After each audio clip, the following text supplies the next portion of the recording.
Alderman meeting. Tonight, we're going to begin with an invocation led by Alderman Barnhill, which is a tradition. I'll then lead the Pledge of Allegiance, so if you'll join me in standing. Would you bow, please? Heavenly Father, again tonight we come to you in prayer, knowing that this is the greatest nation on earth, and we give you thanks for the many blessings that we have, and certainly for the blessings of public meetings such as this. We give you the thanks for that. We also ask that you be with our firemen and our policemen as they protect our everyday freedoms. We know that the military protects a lot of them, and there's a lot of hardships that are encountered by the military and family separation. But we also ask that you be with the doctors, the nurses, those on the front line when we're going through this COVID virus. We ask that you be with them. We know that there are many hardships there. But also, Heavenly Father, we ask that you be with each of us as aldermen. Give us spiritual wisdom and guidance as we make decisions that ultimately affect the direction in which the city of Franklin will go. This prayer we offer in Christ's name. Amen. Amen. I pledge allegiance To the flag of the United States of America and to the republic for which it stands, one nation, under God, indivisible, with liberty and justice for all. Okay, the next item on the agenda is an opportunity for citizens to make comments for items that are not on the agenda. And I don't have any speaker cards for anything other than one other subject. I will call the roll now, and Alderman Barnhill. Present. Alderman Martin. Present. Alderman Schroer. Present. Alderman Speedy. Present. Alderman McClendon. Present. Alderman Blanton. Present. Alderman Peterson. Present. And Vice Mayor Berger. Here. Okay. Next is our communications from Williamson County Commission. I'm not aware of any communication at this time. We'll go to approval of the minutes, where we're looking at the work session and the Board of Mayor and Alderman meeting of September 28th, 2021. Is there a motion? Second. Thank you, Vice Mayor. Seconded by Alderman Martin. Any discussion? Ready to vote? Alderman Barnhill. Yes. Alderman Martin. Yes. Alderman Schroer. Yes. Alderman Speedy. Yes. Alderman McClendon. Yes. Alderman Blanton. Yes. Alderman Peterson. Yes. And Vice Mayor Berger. Passes unanimously. Before we go any further, these are speaker cards. I collect those. I quit collecting them now. No, I'll take that one. Don't scare me like that. And this probably is the neatest writing I have seen the entire night, so thank you. It's from a doctor. No, it's not from a doctor. They're pretty sloppy. I compare my writing to that. So we'll go to recognition and miscellaneous reports. I know Alderman McClendon had a miscellaneous report, so I'll recognize him first. Thank you, Mayor. So I'm going to tell you like it is, and I'm going to say things that are strictly on my behalf. I don't speak for anyone else. Although having run for office 6 times, I feel that it is probable that many candidates will feel the same way, having been one myself many times. But those candidates, they're not going to say this to you, okay? Because they're running for office and they need you to vote for them. In the past 4 or 5 months, this board has received an avalanche of emails and phone calls and everything else about issues that are important in our community. And that's great. Social media has been abuzz with instant subject matter experts and keyboard warriors. People have said things about me and to me that they would never have the courage to say to my face. So my challenge to you, and I'm going to credit the people that are actually in the room tonight, because at least you got off the couch and came down here to make your presence known. But for those of you who have done little more than click on a instant population email that one click on some website sent emails to me and everyone else up here. For those of you that did that, well, what I would tell you is, I hope that all of you watching this would commit your time and your energy to actual candidates and campaigns and elections rather than one issue at a time. Because this room only fills up with NIMBY issues. And NIMBY issues are not in my backyard issues. And that's okay if you get animated over one thing in your life. Okay, fine. But I would tell you that it would probably be a lot better for us all if, for everyone who's got the energy to rail on social media and send emails and all that, pick someone that's running for an office and help them get elected. 10% turnout in an election that's going to happen in a few weeks if we're lucky. That's absurd. It's ridiculous. I wish that you had to vote before you could send an email to anyone on the board. It just seems like a small price to pay, right? But that's not the world we live in. So I'm going to say, just on my way out, this is the last meeting I'm going to come to and vote on anything, okay? And I've enjoyed my time as an alderman, and it's been an honor, and I appreciate every minute that I've been afforded by the public to do this. But man, when you turn around and you work hard to get yourself elected or run for office, and only 10% of the people in this community turn out to vote even against you, and then you try to do the job that's hard, and you get snotty emails from people who tell you you're corrupt, and they say things to you like, how dare you, you're not going to get very many good candidates. You're going to get either the ruthlessly ambitious or the delightfully naive. And I don't say that to disrespect any of the candidates. God bless them. I don't want the job anymore. I hope they do a good job, whoever it may be.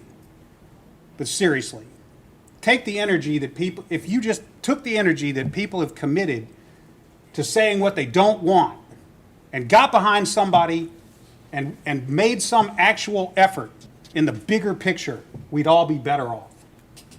Thank you for coming to my TED Talk. Are there any other miscellaneous reports or recognitions we need to do tonight? Well, Mr. Mayor, in the spirit of the election that's going on, just to remind everybody, early voting is underway and will go until October 21st. Early voting happens at the County Administration Building from 8 a.m. to 6 p.m. Monday through Friday, and 8 a.m. to noon on Saturday. And then, of course, Election Day is October 26th. And the reason we will not have a meeting in 2 weeks is because it's election night. So hopefully you've registered.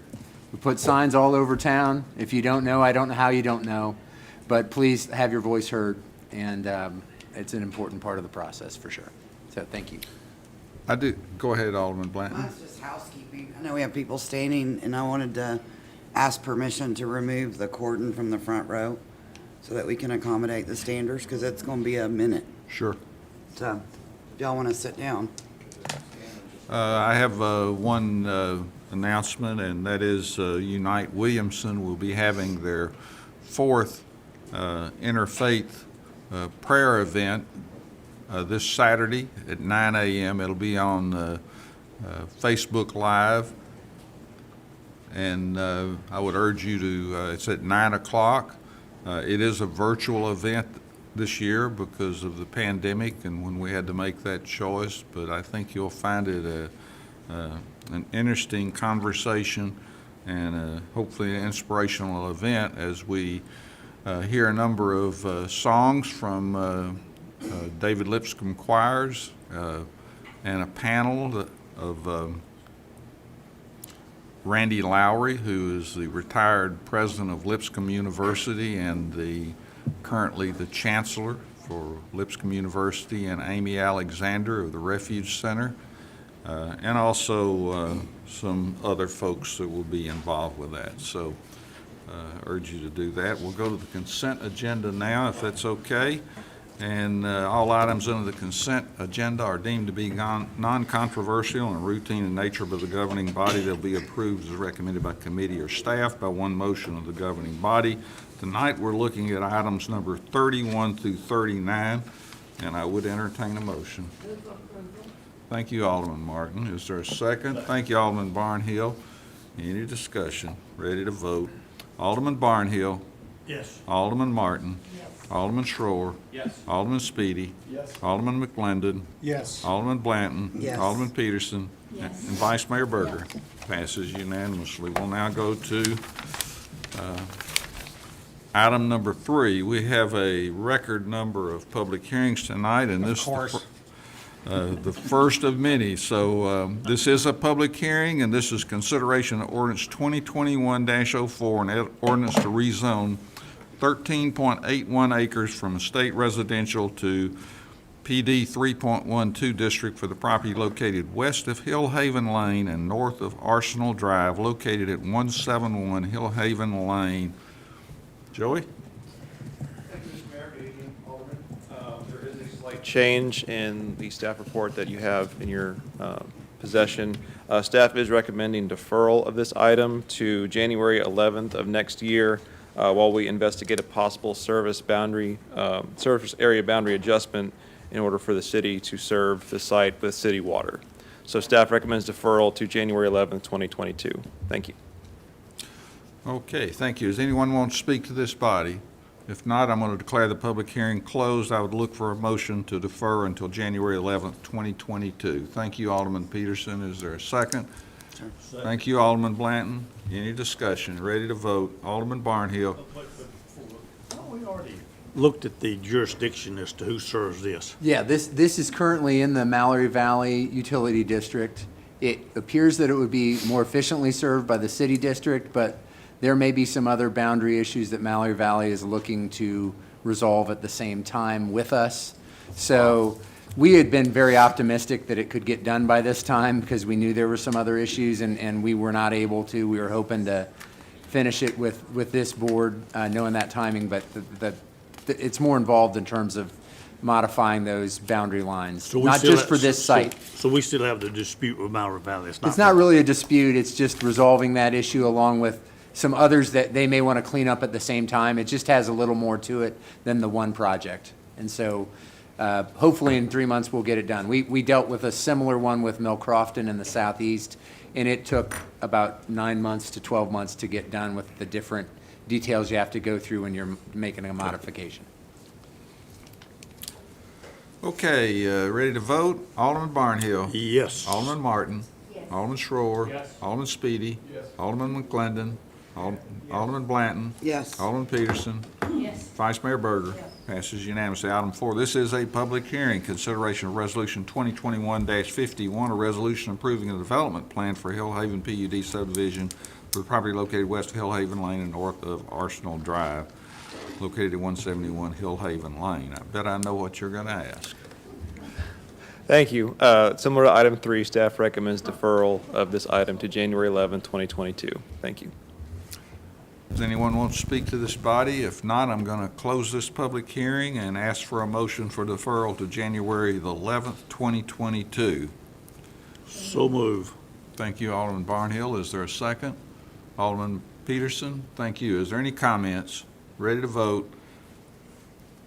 Alderman Barnhill. Yes. Alderman Martin.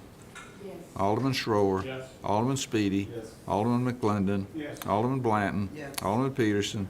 Yes. And Vice Mayor Berger. Yes. Passes unanimously. Number 5, this is a public hearing, consideration of Resolution 2021-110, a resolution adopting a plan of services for the annexation of 4416 Paytonsville Road by the city of Franklin, Tennessee. Good evening.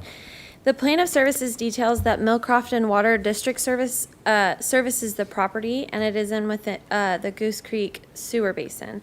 The major thoroughfare plan shows the extension of Goose Creek Bypass extending east through the site, and no additional manpower or equipment will be necessary for either fire or police protection. FMPC unanimously recommends approval of Resolution 2021-110 to the Board of Mayor and Aldermen, as does staff. Okay, does anyone want to speak to this body? Seeing nobody coming forward, I declare the public hearing closed. I'll entertain a motion. So, defer till January 11th. No, I'm not paying attention. I think I'd like a motion to approve this. motion to approve.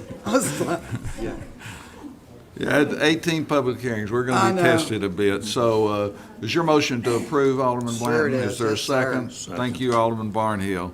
Is everybody clear on what the motion is and what we're voting on? Seeing that everybody is, we're going to go ahead and vote. So Alderman Barnhill, Yes. Alderman Martin, Alderman Schroer, Alderman Speedy, Alderman McClendon, Alderman Blanton, Yes. Alderman Peterson, Yes. and Vice Mayor Berger.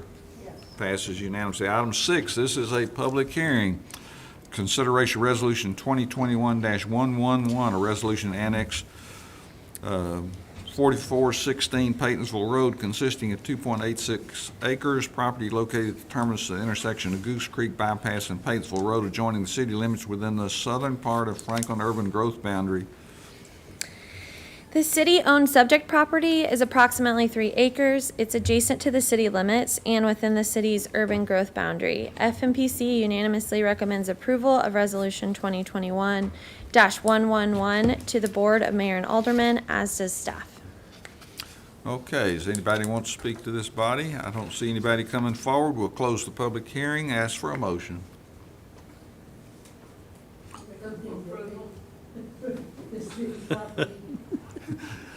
Was that a motion, Alderman Peterson?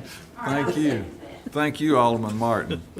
So this is city property next to the fire station down there. So any discussion? Ready to vote? Let's go backwards on this one. Vice Mayor Berger. Yes. Alderman Peterson. Yes. Alderman Blanton. Yes. Alderman McClendon. Alderman Speedy. Alderman Schroer. Alderman Martin. And Alderman Barnhill. Yes. Passes unanimously. Item 7, you guessed it, this is a public hearing. Consideration ordinance 2021-22, an ordinance to zone 2.86 acre civic institutional district for the property located at the terminus of the intersection of Goose Creek Bypass, Paytonsville Road, adjoining the city limits within the southern part of Franklin urban growth boundary, 4416 Paytonsville Road. The City of Franklin owns this property, as previously stated, and the proposed zoning is Civic Institutional CI. There is currently no proposed development. FMPC unanimously recommends approval of ordinance 2021-22 to the Board of Mayor and Aldermen, as does staff. Okay, is there anybody who wants to speak to this body? If not, I'm going to close the public hearing and ask for a motion. Motion to approve. Thank you, Alderman Barnhill. Is there second by Alderman Peterson? Thank you. Civic institution. Any discussion? Ready to vote? Alderman Barnhill. Yes. Alderman Martin. Alderman Schroer. Alderman Speedy. Alderman McClendon. Alderman Blanton. Yes. Alderman Peterson. Yes. And Vice Mayor Berger. Passes unanimously. Item number 8. This is a public hearing. Consideration Resolution 2021-116, a resolution adopting a plan of services for the annexation of 841 Old Charlotte Pike by the City of Franklin. This is called Hamilton PUD subdivision. Yes, sir. The plan of services details that Hillsborough, Burwood, and TS Utility District Water District serves the property, and it is within the West Sewer Basin. The extension of sanitary sewer mains will be required, and access to the property will be provided from Old Charlotte Pike. No additional manpower or equipment will be necessary for either fire or police protection. FMPC unanimously recommends approval of Resolution 2021-116 to the Board of Mayor and Aldermen, as does staff. Okay, does anybody want to speak to this body? I'm going to declare the public hearing closed then, and I'll entertain a motion. Motion to approve. Thank you. Second. Thank you, Alderman Blanton, for the second. Any discussion? Ready to vote? Alderman Barnhill. Yes. Alderman Martin. Alderman Schroer. Alderman Speedy. Alderman McClendon. Alderman Blanton. Yes. Alderman Peterson. Yes. And Vice Mayor. That was a yes, correct? Okay. Passes unanimously. Item number 9, and this is a public hearing, consideration resolution 2021-121, Resolution Annex 841 Old Charlotte Pike consisting of 58.64 acres. Property located north of Old Charlotte Pike, east and west of Del Rio Pike, adjoining the city limits within the northwest part of the Franklin Urban Growth Boundary, Hamilton PUD subdivision.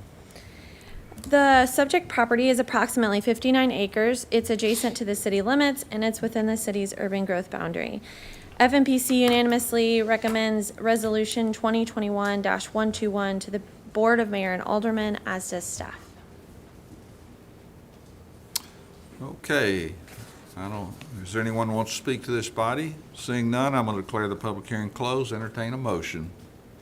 Move for approval. Thank you, Alderman Second. Blanton. Thank you, Alderman Barnhill, for the second. Any discussion? Ready to vote? Alderman Barnhill. Yes. Alderman Martin. Yes. Alderman Schroer. Yes. Alderman Speedy. Yes. Alderman McClendon. Yes. Alderman Blanton. Yes. Alderman Peterson. Yes. And Vice Mayor Berger.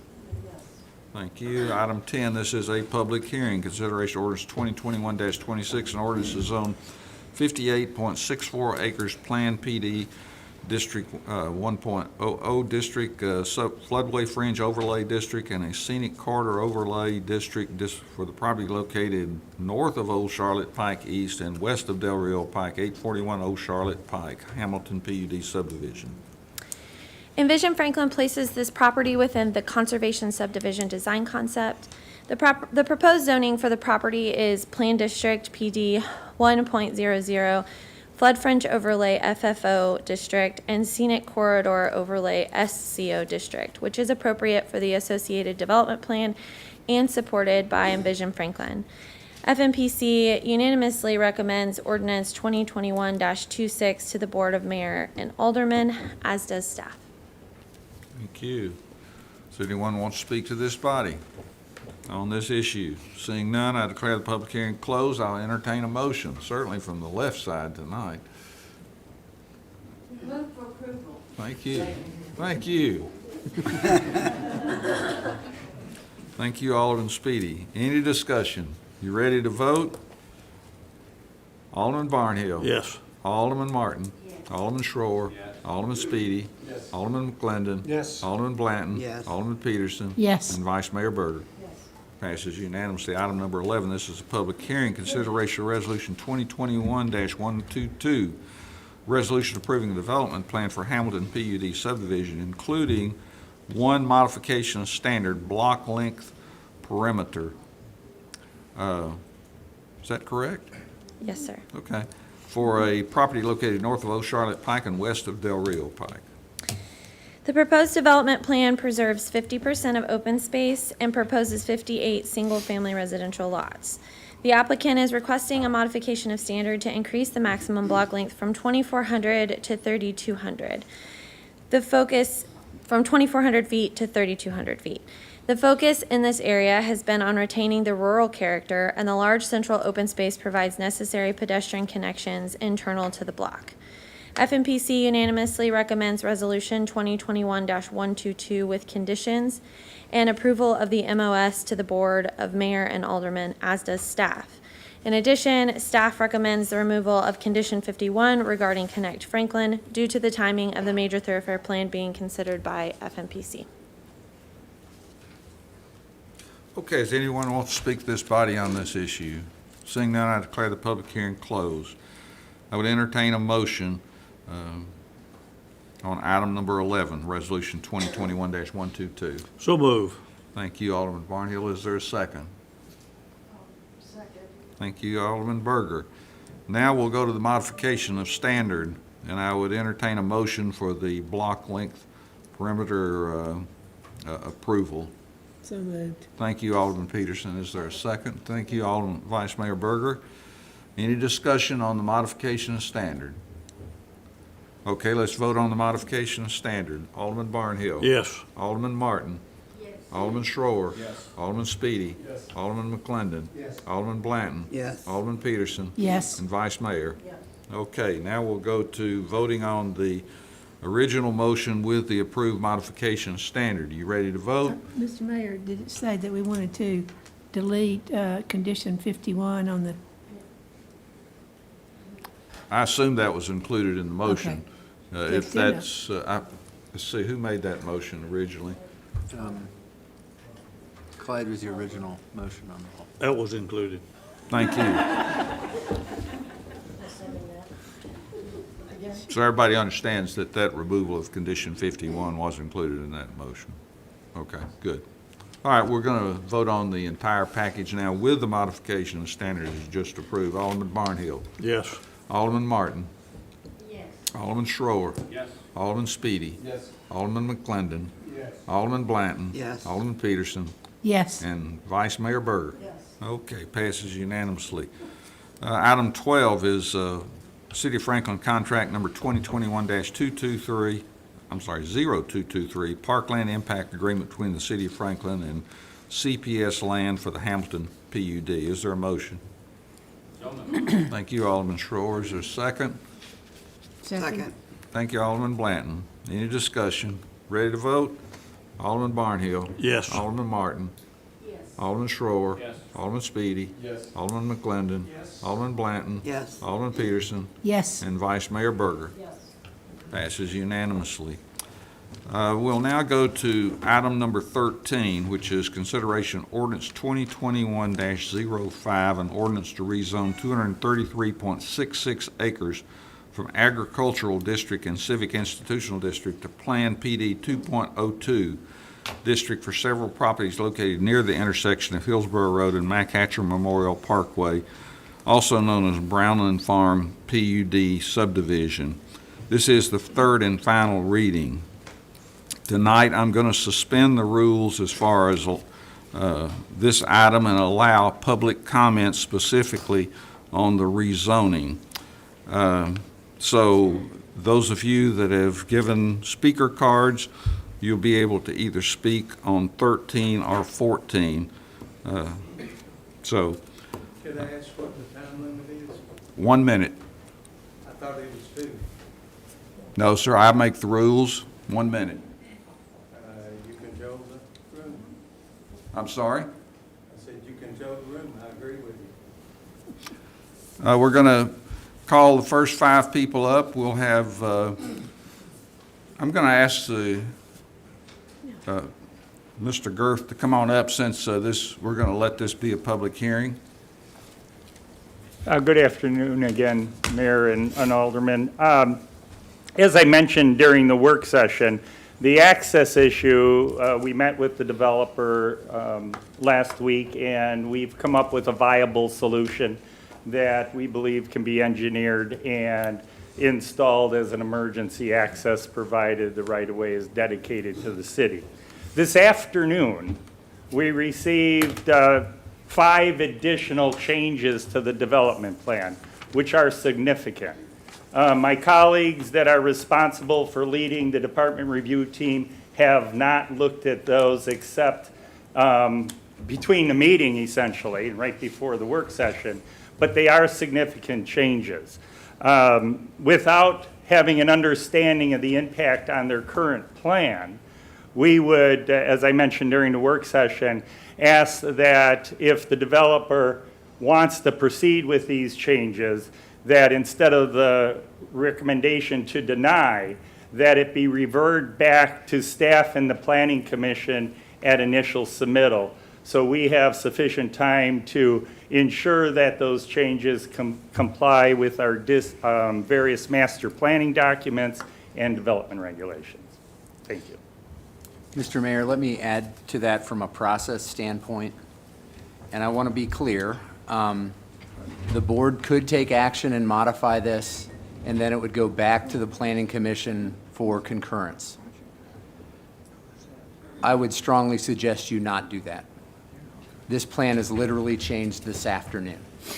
It has gone through months of public process and input, review from staff, multiple public hearings, and to change it and modify it with no review by staff, even though it may have merit, we are better served to send it back through a process that engages a professional review and more public feedback on a project proposal that has now changed, in our view, significantly. So you could act. I would strongly urge you not to act except for to send it back through the process so that it can be given a full vetting, both by staff, in the public, by the Planning Commission, and then ultimately back to you. Bill may be able to fill in any more specifics if you want to get at the technicalities of process, but I want to be clear, you could, but I would recommend that you should not, given the late change and the substantive nature of what has been proposed. So that's kind of a process discussion.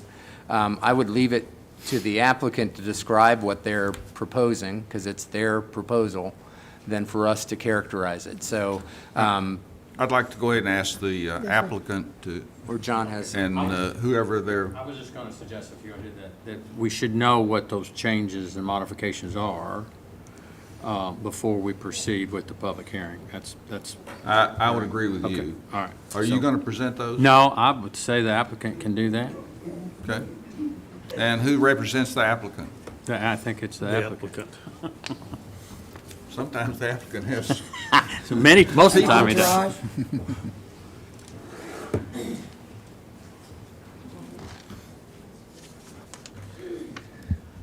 Good evening. My name's Kevin Estes, 2925 Berry Hill Drive, Nashville, Tennessee. Before I start talking, let me just say to the 4 aldermen who won't be here after tonight, thank you for your service, and thank you for bearing with me. Now, onto the changes. I don't know how to address this and stay above the board, and that's my goal tonight, is to take the high road. We have had many conversations with each and every one of the aldermen, as well as I have personally sat down with Mr. Stuckey last week, and I thank him for letting me to sit down with him. And in the end, I kept hearing 3 things over and over and over. Access, which I think we all agree is no longer an issue. I can't, everyone up here has their own decision to make, but I've heard both sides. If I like the condos, I don't like the condos, but for me, I want to work in Franklin for many more years. I don't want to be at war with aldermen or the staff. So I said, if the aldermen felt it was their pleasure, I'm okay with approving the plan without the condos. And what I said to that is, that will reduce the density. And one of the aldermen, and I'm not pointing anybody out ever, said, well, what do you think that would be? And I said, my best case scenario was I would probably end up shrinking this, shrinking that, and it'd be about 395. I don't really think this makes hardly any plan changes, other than I'm changing some housing types and getting rid of vertical condos and going to single family and townhomes. But that's my opinion. But those are the simple changes. Is basically the access is no longer an issue. There have been 2 other issues that have been raised. I think we vetted the floodplain to death, but I did a ton of research, and whether I agree or not, there have been 4 projects since Envision Franklin's been adopted where lots have been placed in the floodplain. I did a big analysis. I think I sent the city, I sent the alderman a letter basically listing the amount of floodplain that was disturbed. They were in somewhere between the low end of 8.8% and the high end of 29%. So what I said is, and we've all looked at a map that has yellow and green for months up here. I said, if we just got rid of we didn't disturb the green area, that would leave me with roughly about 18% of the area of the floodplain disturbed, which is well below what has been already approved as Envision Franklin, as conservation with multifamily buildings in it. And I'm no longer proposing multifamily. So I felt that was very consistent. It's something that if you chose, and it's all your choice, to say, I'm going to put these 3 conditions on, am I going to jump up and down? No, but it's fair, and I'll live with it, and I won't regret it.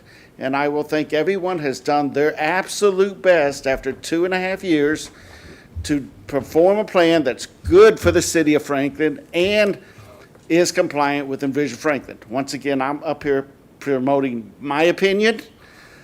And And through all this, even though the staff and I have had some disagreements, I will say they are the most professional staff. I am very grateful and thankful to them, even when they tell me what I don't want to hear. And Mr. Stuckey did not have to sit down with me one-on-one, and he took my meeting, and I'm very thankful and grateful to him. So I'm here all night for comedic relief and to answer any questions you have of me. So,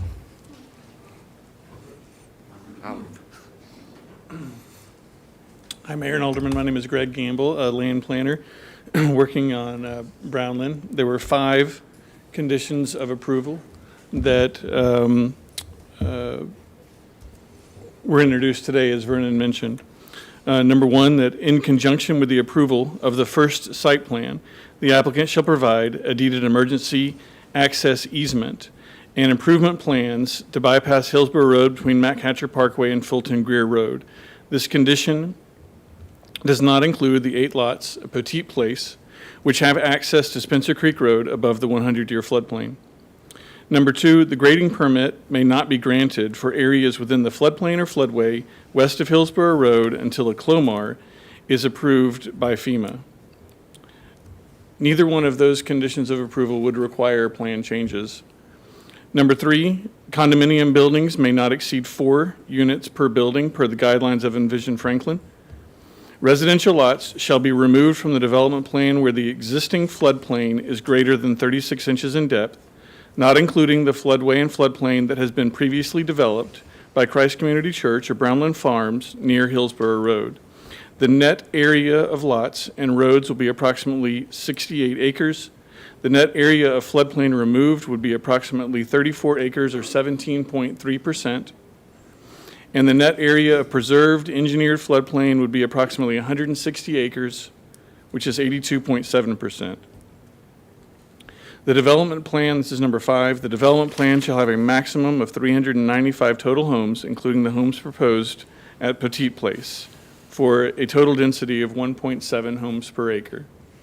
We believe that these plan changes proposed as a part of these conditions of approval would be very minimal, and I look forward to answering your questions. And I'd like to say, as Kevin said, thank you, Alderman Speedy, Alderman McClendon, Alderman Martin, and Alderman Schroer. It's been a pleasure working with you over the past few years. Thank you.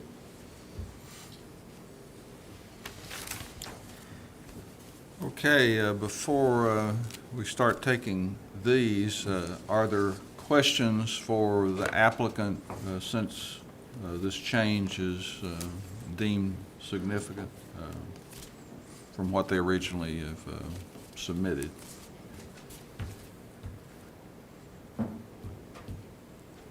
We had questions before or after the public hearing? I'm asking if you might want to ask questions to the applicant concerning those changes now before I start taking the public comments.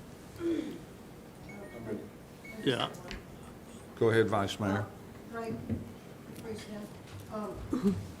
So Envision Franklin calls 4 units per building for the guidelines, is that correct? For multiplex For- buildings, for the the maximum number condos of for sale? units. That's correct. And these are all for sale units throughout the entire, Correct. okay. And then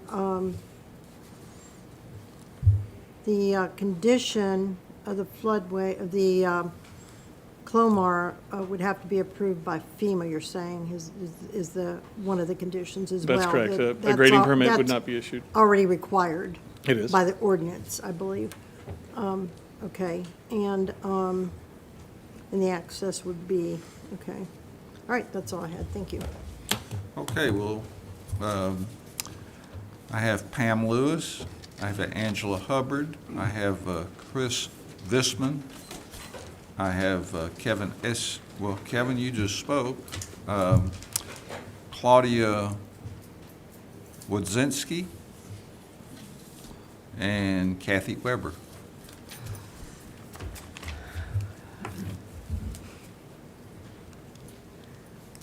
Thank you, Mr. Mayor. Thank you, Board of Mayor and Aldermen. It seems like this plan has taken such a long time because it's not a good plan. I read with interest memo, September 7th, from the Engineering Department. And Vernon Girth and Eric Stuckey's name were on it. It was a very thoughtful memo. And a second memo dated October 6th from Eric Vernon. And it said here, the staff's recommendation for this project remains unchanged. The recommendation is to deny approval of Browland Farms development plan and rezoning. It is not supported by the conservation subdivision design concept and Envision Franklin, and partly due to the residential units development proposed in the conservation floodplain design concept, which contemplates little to no development within the floodplain. 3/4 of this property is in the floodplain from everything I've read. On the last item here from the staff, October 6th, that you all received, it says here that the final language of the notice of potential flooding is to be determined, but its purpose is to notify future property owners that the surrounding roadways, Hillsborough, Monticello, Poteet, are located within the 100-year floodplain, and that due to significant storm event existing or entering the subdivision by property owners and emergency services personnel may not be possible due to floodwaters. Again, final language is notices to be determined. Now, I understand If you changing. go ahead and wrap it up, please. I am. We have more and more severe flooding. Waverly down the street had lots of flooding, and we need to revisit anything that goes into a floodplain, especially in an important corridor like this. It's too dense still, and I think while I appreciate the applicant and Greg, et cetera, the changes have been too minimal, in my opinion. Thank you for hearing me.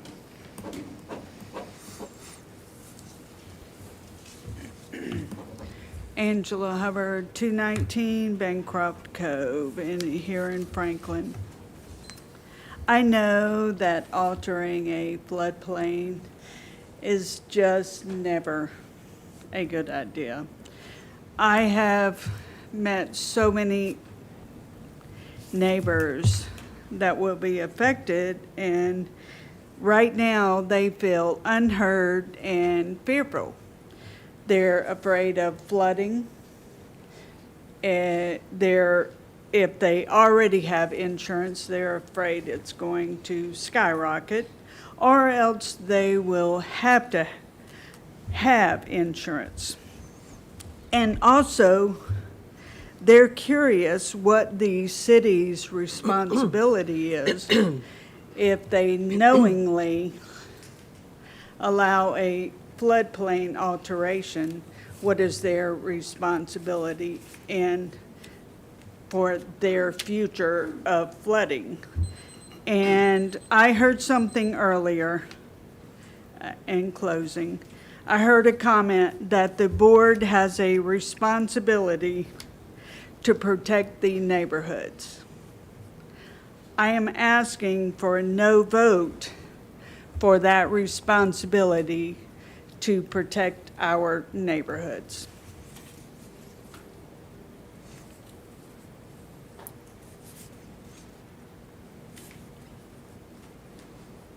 Good evening. My name is Chris Visman. I want to speak in favor of the Brownland Farm development.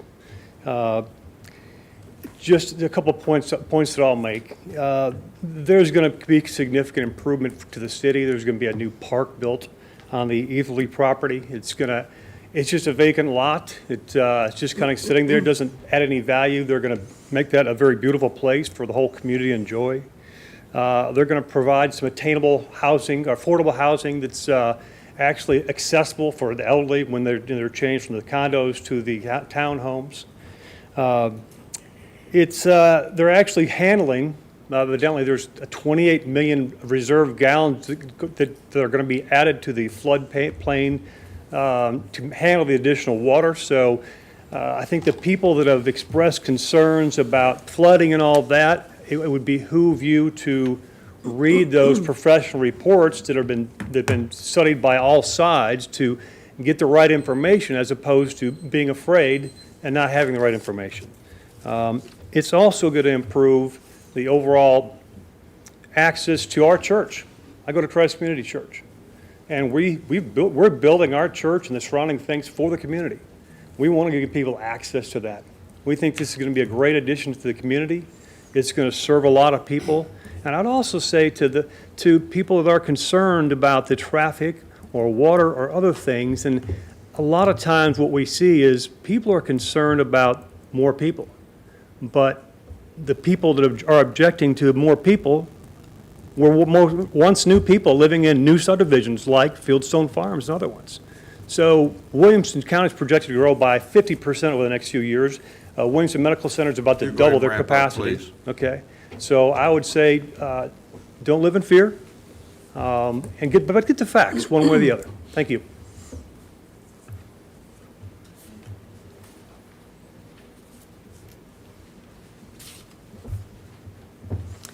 Hello, my name is Claudia Wodzinski. I live at 111 Riverwood Drive in Cottonwood, and I'm here because I oppose this development. I think we can all agree the Andertons and the folks at Christ Community are great people, and all owners have the right to sell their property, but I have ties to Waverly, Tennessee, and I'm certain there's some leaders there who wish they had made some different decisions and done some things differently. We can't know when there's going to be another deadly flash flood, and the standard must always be to err on the side of protecting life.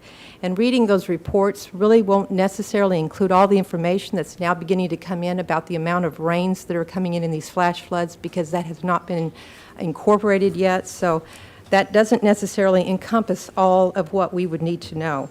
I stand with the city staff, Envision Franklin, the Planning Commission, and the Harpeth Conservancy on record to oppose this plan. And honestly, when I saw cows in our neighborhood after seeing what happened in Waverly, I'm just so grateful and thankful they weren't children. So thank you very much for your service and your time today.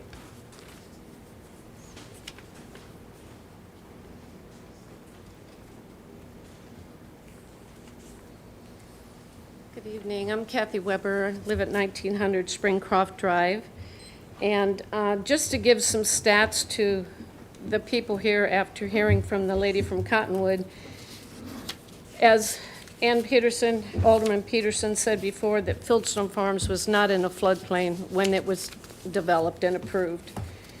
There are now 200 homes out of the residents there, which is now 10% that are in the floodplain.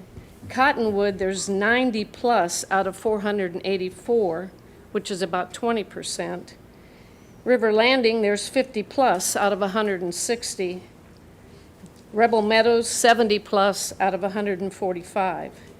And then, of course, there's 29 out of 175 here in Monticello. But my contention is I feel that BOMA, like what Mr. Stuckey has said, you need to review all these changes with staff expertise, that this shouldn't be done on the fly.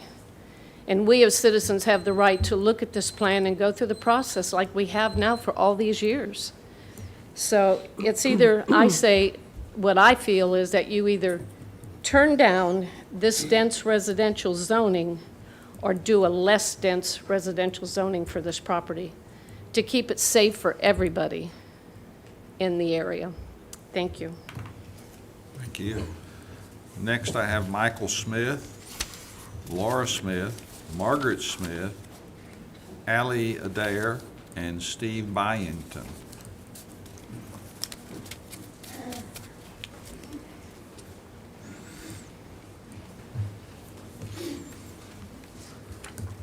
Good afternoon. I'm Michael Smith, and I live at 106 Poteet Place. I'm here to urge you to listen to all of the experts, follow Envision Franklin, and abide by the Franklin City ordinances and deny the Brownland development. I'm also here representing the 2,750 people who have already signed the petition in opposition to the development.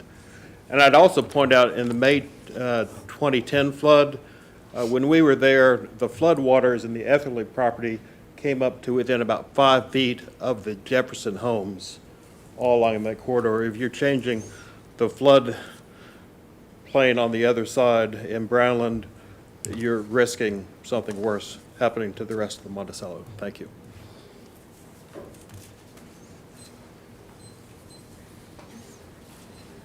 Good evening. My name is Laura Smith, and I live at 106 Poteet Place. I'm here to respectfully ask you to listen to all of the experts opposed to the Brownland development. I'd ask you to seek more responsible solutions to growth challenges that conform to the envisioned Franklin land use plan. The changes that are being proposed with the flood alteration on the Brownland property are only improving that property. It's not an improvement to any of the surrounding properties or homeowners that have serious flooding problems already.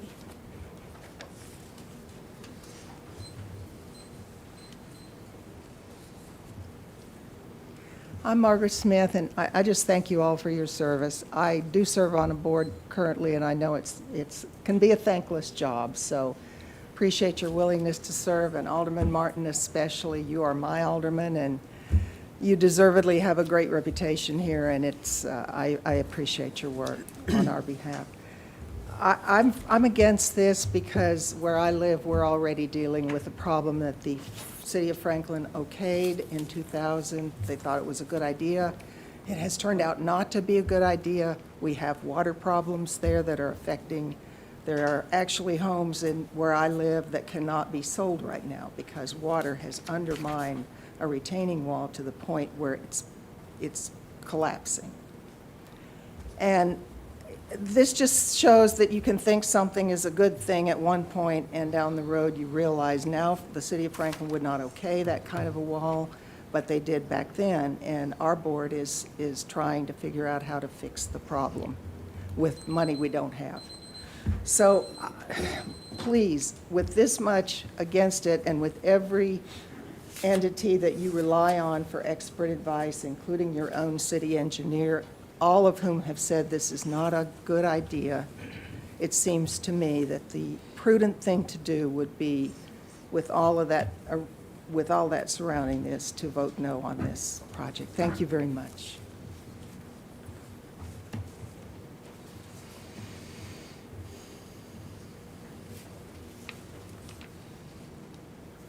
Hello, my name is Steve Byington. I'm a member of Christ Community Church, and I support the development of Brownland Farms. My wife and I have lived in Franklin since 1988. We currently live in River Landing after many years in Cottonwood and Heath Place. The Harpeth River and its floodings are very familiar to us. During the May 2010 flood, I experienced how helpless it feels when your home is surrounded by water. I learned that every inch is critical. It took 5 steps to get into my house. I complained about them as I carried things in and out of my house, but those 5 steps or 3 feet saved my home from significant water damage. Most of our neighbors were not so lucky. I'm grateful that the Brownland Farms development will create a storage bucket to capture floodwaters. The engineers in the city of Franklin require a 1.5 to 1 compensation ratio for floodplain fill. This bucket will hold about 65 football fields of water. Imagine a bucket the size of a football field, 360 feet by 160 feet in width, stacked 65 feet on top of each other. This bucket will be more than 4.5 stories tall. In my opinion, storing this amount of water will significantly improve and positively impact Franklin, Cottonwood, and other Franklin neighborhoods that are downstream from Brownland Farms. Tennessee and Tennesseans have benefited from the knowledge and experience of civil engineers since 1930. I encourage you to listen to them again and allow the Anderton family to develop their property with this thoughtful plan. Thank you. I had Ally Adair. Did she leave? Okay, Amy Wells, Brian Laster, Nell Henderson, Mary Swafford Stone, and Greg Brown.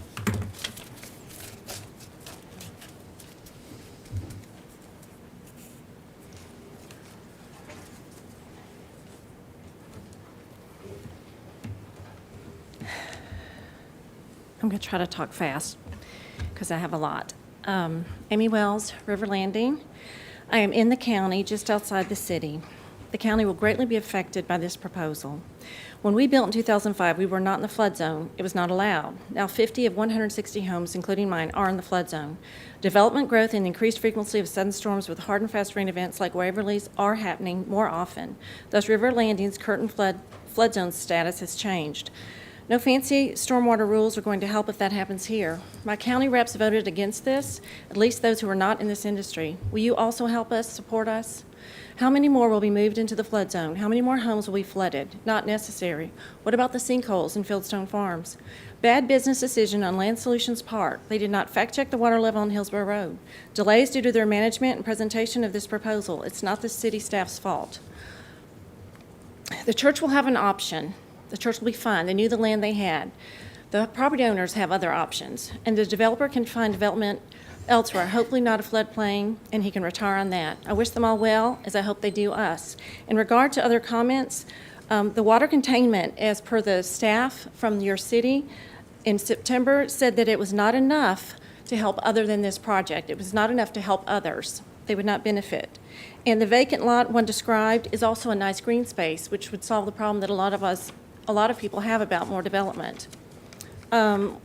Also, I'd like to say respectfully to Mr. Byington, who is also a River Landing resident, that is what my point is. We will be affected. There's not enough reservoir containment.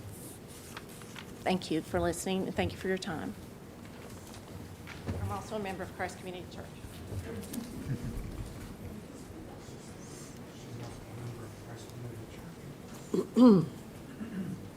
Hi, my name is Brian Laster. My wife Kim and I live at 424 Murfreesboro Road, and our home is in the floodplain. And I would like to take this time just to say thank you for your service to our city. Although my wife and I, needless to say, living in the floodplain, do support staff in denying the development of the floodplain with Envision Franklin, my comments go to something totally different. So I'm going to assume that it's the possibility that the rezoning will take place and the development will come to fruition. And we've been told about the cut and fill. So we know things change over time. And floodwaters pick up sediment, and then as they recede, they drop sediment, which means the holding capacity of the cut will diminish over time. So my question is, who maintains the cut? Is it the city of Franklin in its holding capacity, the developer? Is it a future homeowner association or the Corps of Engineers? And that's a question that I would like to see the board actually take up, and who the responsible party will be for maintaining that cut. Thank you.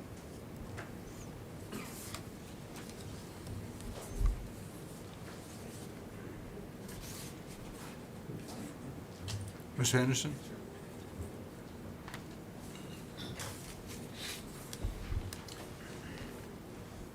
Hello, I'm Nell Henderson from Monticello. I've served on the board at Monticello, and this is the third time I'm speaking. I spoke at the very first public meeting. I'm not going to repeat some things that have already been talked about, but I do want to emphasize the fact that if we're talking still about 395 residences, we're talking also about almost 800 cars. We always have 2 cars per residents and people. The crowdedness of the highway down Hillsborough Road is a great consideration. This afternoon, I spoke with all the commissioners from the county because this is an issue that's going to affect the whole Hillsborough Road. And I did speak with 3 of them in person, and I'm sure some of you have heard from some of the commissioners. But this is an issue in all their constituency, and the people that have signed this petition, they are under these commissioners. They are against this development because of the overcrowding, flood issues, and traffic. As a former substitute teacher during the very difficult years of our school system, we're almost to the point of filling our Franklin High School. It is something to consider, too, also for this particular area of the county. This has not been talked about. If you've ever had to work in a very crowded school, you would know what we're talking about. And this was right before Centennial was built. And it is an issue that they're thinking about, And I have spoken with the Board of Education, Ms. Willie, and some of the other people that I worked under. And this is something that you all need to consider too, because we're talking about an area that's going to involve this particular high school. There's a little bit more room in the Franklin Special Schools for additional students, more so than in the county high school. It's something that you all need to really look into.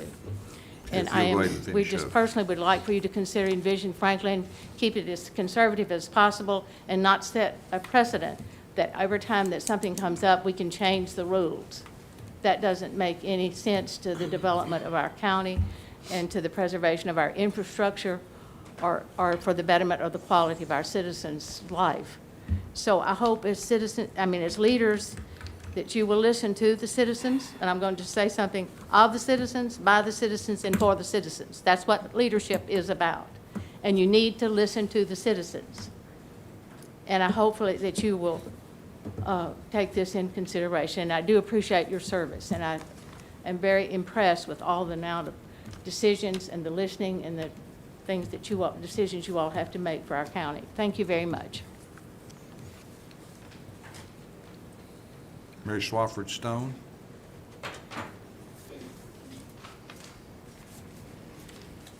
Hello.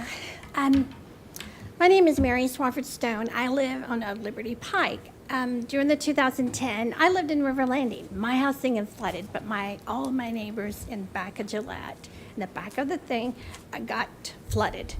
My parents were farmers, and my mother and dad would tell you that's bottomland. That's great bottomland, good soil, rich soil. It's not for building. And so that's exactly what you were doing in a peninsula when the flood happened in 2010 and 2021. In March this year, 11 years difference, the entire Brownland farms got flooded. It looked like a castle with a moat. And so if you have containers under there, are you going to fix them when they break? And if you've got Fieldstone Farms, Cottonwood, River Landing, Monticello, and they're all in these floodways, why are you building in a floodway? I live in a flood zone. I pay flood insurance. Does anybody here live in a flood zone? Thank you. I pay between $600, $1,700 a year. If I want to build on my house, on my property, I have to raise my entire house up. It's like in the 1920s. I have to get permission. If I want to build my lawn up, the floodway is right behind my house. I'm in a flood zone.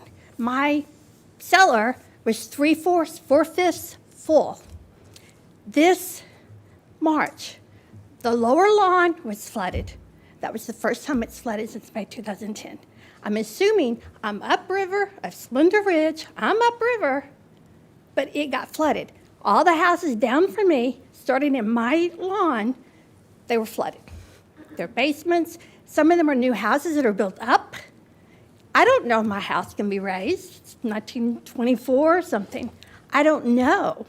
But I'm asking you, why would you build in a floodway? Why do all these new subdivisions, developments get permission to build up their lawn and build on top of that and build high enough, and yet they still got flooded? So it doesn't make sense to me. You can talk about engineering, but what happens when those containers fail? 20 years, 30 years? Maybe we won't be alive, but somebody will. So why are you building in a flood zone in a floodway? That's not right. Go ahead and finish up, please, ma'am. Yeah, I just want to say real quick, thank you. The problem is the development sounds great. Everything sounds great for them, but it's ignoring everybody around them. That's not community. Let's think about the community that's already here. Thank you.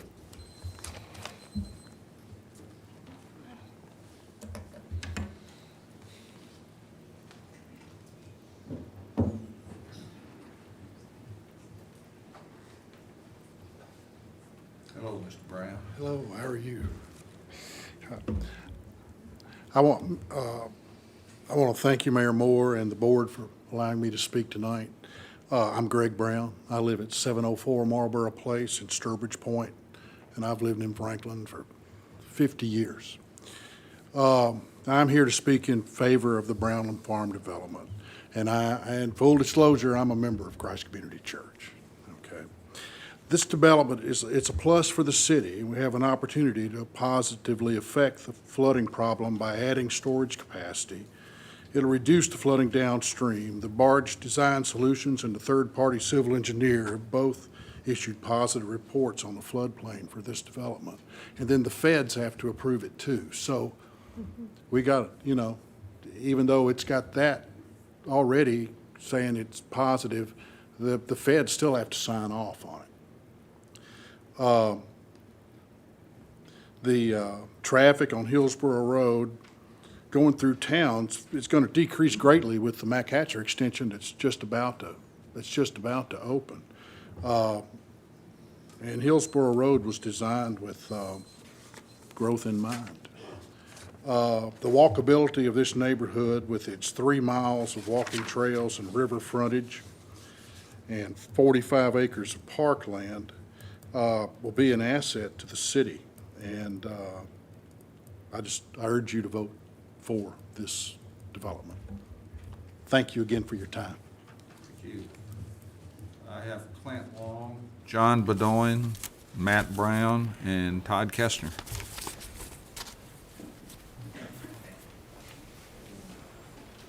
I'm Clint Long, 1040 Wellsworth, Fieldstone Farms, 45 years real estate, 20 years of that was appraising, seeing 3,000 residential appraisals done all over Middle Tennessee residential. And when I started studying this in 2010, I went to the Planning Commission, had trouble getting information, went across the hall, got everything I needed. My story, I went down to Chattanooga after 2010 and went over to my old neighborhood. And there was a street there that a house had been raised, her husband raised it over the flood level. And when I was down there for my mother's hospital rehab and aftercare, they flooded up to here again. They flooded up to here again. And FEMA raised their flood level. And they did it here. They raised their flood level. I went over to Riser Point, since that was one on Del Rio. And there was a lady there that said that she had lived in 2010 on the other side of the river from River Point. They were in the 500-year floodplain. They had to pull her out and the family out by boats and put them in there. There's several subdivisions I saw that will hurt Fieldstone Farms and all the subdivisions people are talking about. They're upriver. There's one that I couldn't believe, Splendor Ridge. That thing is this high, right against Lancaster. And what are they going to dump over there? I know there's big detention ponds, but are those detention ponds adequate for the future? And I don't believe they are. So they're upriver. Those are going to hurt. You've got Brownland Farms coming in, and Steve McNair bought a house. I had it listed before I started the 20 years of appraising on Cotton Lane. And If you'll go ahead and stick to either the rezoning or the development plan, please, sir, on Brownland Farms. Sir? If you'll stick to the rezoning or the development plan for Brownland Farms. This was floodplain on Cotton Lane. His house was under the 5-year floodplain, and the 100-year came up this front porch. I think it's very pertinent. Thank you, sir. I'll stop now because you got a few comments, and I think it's going to be a political catastrophe.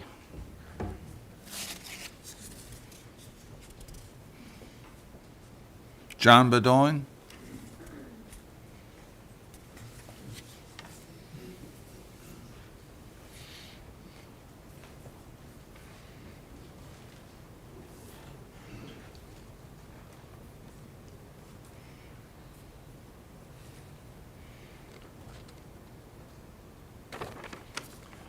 Thank you for allowing me to be here, and I think the plan is a good one, but it's not good for where it is to be placed. Items I'd like you to consider is, again, Franklin, Envision Franklin. Last month, we heard all the city representatives explain why the development does not meet the requirements. I haven't heard any change in that today. So the question is, does the development plan meet the strict requirements of the plan without anybody's interpretations? The zoning ordinance, it is to, quote, ensure the greater public safety, health, and welfare of the folks involved. Your professional staff and planning commission, which you selected or appointed, have denied this proposal with respect to that. The traffic is now down to 399 cars that will be coming onto Hillsborough Road to try to go down the one-lane highway to the right all the way past the high school and until it gets to Independence Square. It's very traffic-oriented and a problem. With respect, I also heard last month that we were going to have affordable housing in the area. I haven't, and it was in the original plan, but I haven't, and I may be mistaken, seen it indicated that it is in the current plan as far as dollars and cents go.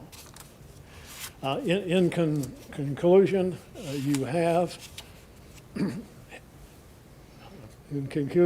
listened to many Franklin and Williamson County residents, including the petition of 2,700 people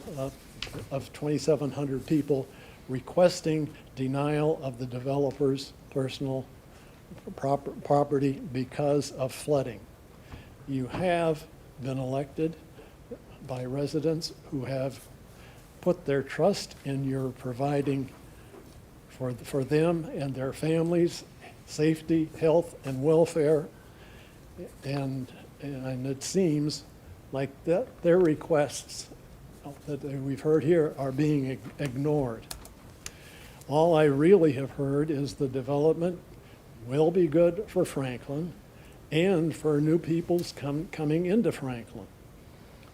I request the board members consider the exactitude of the Envision plan, the companion zoning, and the recommendations of your professional and appointed engineering and planning commission and deny the request.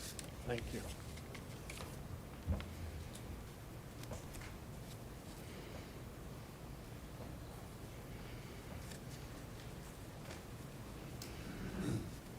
Good evening, Mayor and Alderman. My name is Matt Brown, 821 Walden Drive. I have been accused of being anti-growth. I can assure you that is actually not the case. Growth is a byproduct of success, and I am all for Franklin's success. But I am for smart and controlled growth. I am for the right developments in the right place. We can all acknowledge that the easy land, in fact, I think this has been stated here, the easy land, the properties that made the perfect sense to develop, have already been developed. Well, this is especially true in Ward 2. That shouldn't be a rationale or an encouragement to modify standards in an effort to find a way to now develop the difficult pieces of land. Rather, we should be pragmatic and challenge ourselves to ensure that what is developed enhances our city, is free of known and unknown risk, embraced by our community, and contributes to our residents' quality of life. This development does not meet those criteria. In my opinion, the community needs to come first. The difficult properties that request zoning changes and more density deserve plans that check all the boxes for everyone involved. This is not the right plan for our city, and I'm respectfully asking you to vote in favor of the residents and vote to deny this plan. Thank you.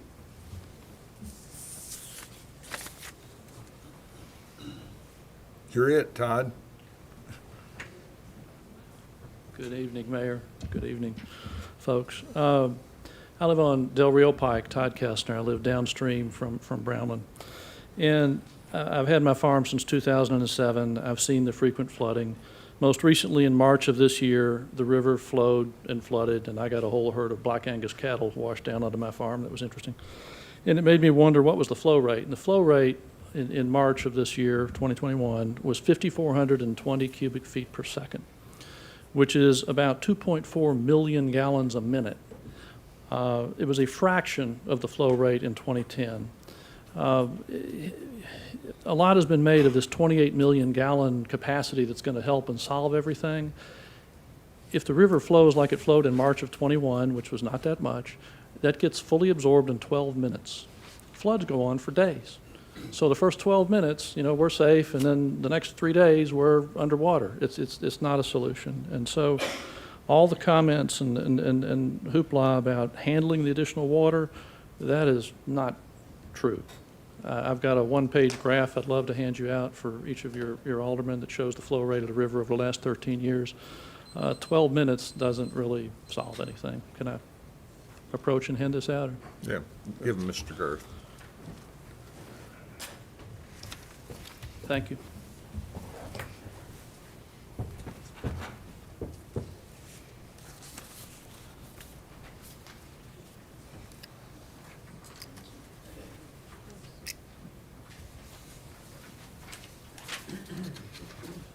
Mr. Mayor, I thought I was just answering some questions. I had a very short presentation to give. Can I ask permission just to give that real quick? I thought I was asking questions about conditions. That wasn't my presentation. So you want to talk to us about what you're planning on changing, is that correct? No, I wanted to talk to you about Brownland and my proposal. I answered the question about I was asked a bunch of questions this week, having talked to everyone. And Go I ahead, and was I'll just give you a answering few those. minutes, Okay. so press on. I just want to start by, once again, if I need to say my name, Kevin Estes, 2925 Berry Hill Drive. Everyone here tonight was important. Everyone's thoughts are important. I never, ever dismiss people's concerns or fears. But over the last 18 months, I had 12 community meetings and 2 on-site events that involved hundreds of people. And those are well-documented, hundreds and hundreds of people. I gave over 100 tours of the farm. So when we talk about community involvement, and I thought it was interesting listening to your growth plan, and you had however many people participate, I had multiple times of that participate. So even though they're not here tonight, let's please not dismiss the people that have taken involvement in this. And I'm not speaking for them, I'm just saying they've been involved. Second, I've heard a lot about affordable housing. Look, I'm doing my best. I came here with partnerships. The lower and lower the density goes, the harder and harder it becomes, but I'm still working. I don't give up.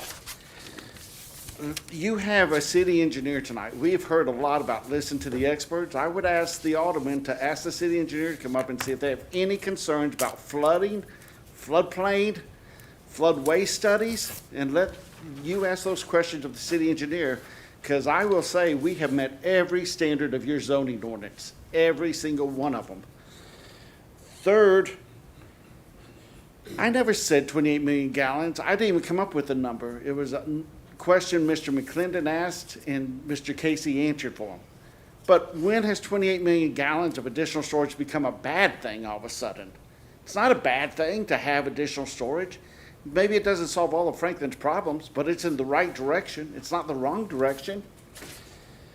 And once again, I heard a lot about bottomland and this and that. Not all floodplains created equal. Can we all take a breath and remember that Mr. Mac Brown bought this farm in 1952? There's not a blade of grass that hasn't been moved, shifted, dumped, put here, put there. And the area that we're talking about developing on, that 68 acres, what's it in? The average cut's like 18 inches of the average fill. And all the work we're providing, and then the giant buffers that we're leaving along the Harpeth River, when has bigger buffers all of a sudden become unenvironmental? We are doing the right environmental thing, and we are doing the right thing by the city.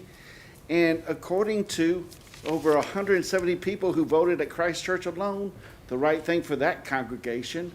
And according to the people at Monticello that voted in favor, the right thing for that community.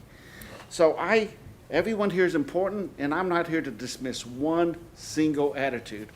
But I also ask you, don't forget, there's been a lot on this side done with a tremendous amount of involvement and participation out there. And they're important too. Let's not forget about them. That's all I have to say, and like I said, if there's any questions, I'm available, but thank you. Okay, we're now on item 13. No, ma'am. We're now on item 13. We're going to entertain a motion. I'd note that Mr. Stuckey and Mr. Girth have recommended that this go back to staff because of significant changes for staff review, Planning Commission, and BOMA review.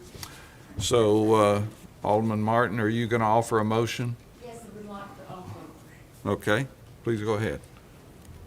I just want to say that, before I make the motion, that what I want is for the Andertons to be able to make the best possible use of their land. And also, I don't want it to have any detriment to the city of Franklin.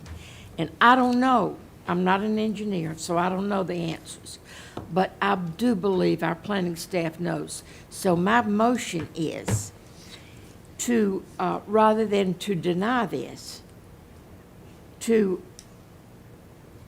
ask the developer to take this plan back to the planning department for their review, and the engineer's review, and let them study it and bring us their findings. Does that take Well, we're on everything we the need? ordinance to rezone 233.66 acres. Well, You're asking that the motion be I'm to asking- send this back to the staff and planning commission to Yes. consider the rezoning based on the fact that there's been additional changes Thank from the you. original plan. Thank Is you. that That's what I want. what you're trying to articulate? Is there a second? Mayor, I'll second that, but I have several questions that I want to ask of staff and anyone else that wishes to chime in. We've heard a great deal of discussion about the flooding and what happens downstream, but I've asked this question every time we've had a meeting, and the questions have been this: if this project is here and the rainfall is identical, can anyone downstream tell whether this project is located and where it's built out? And by that I mean, does this project adversely affect downstream flooding or anything?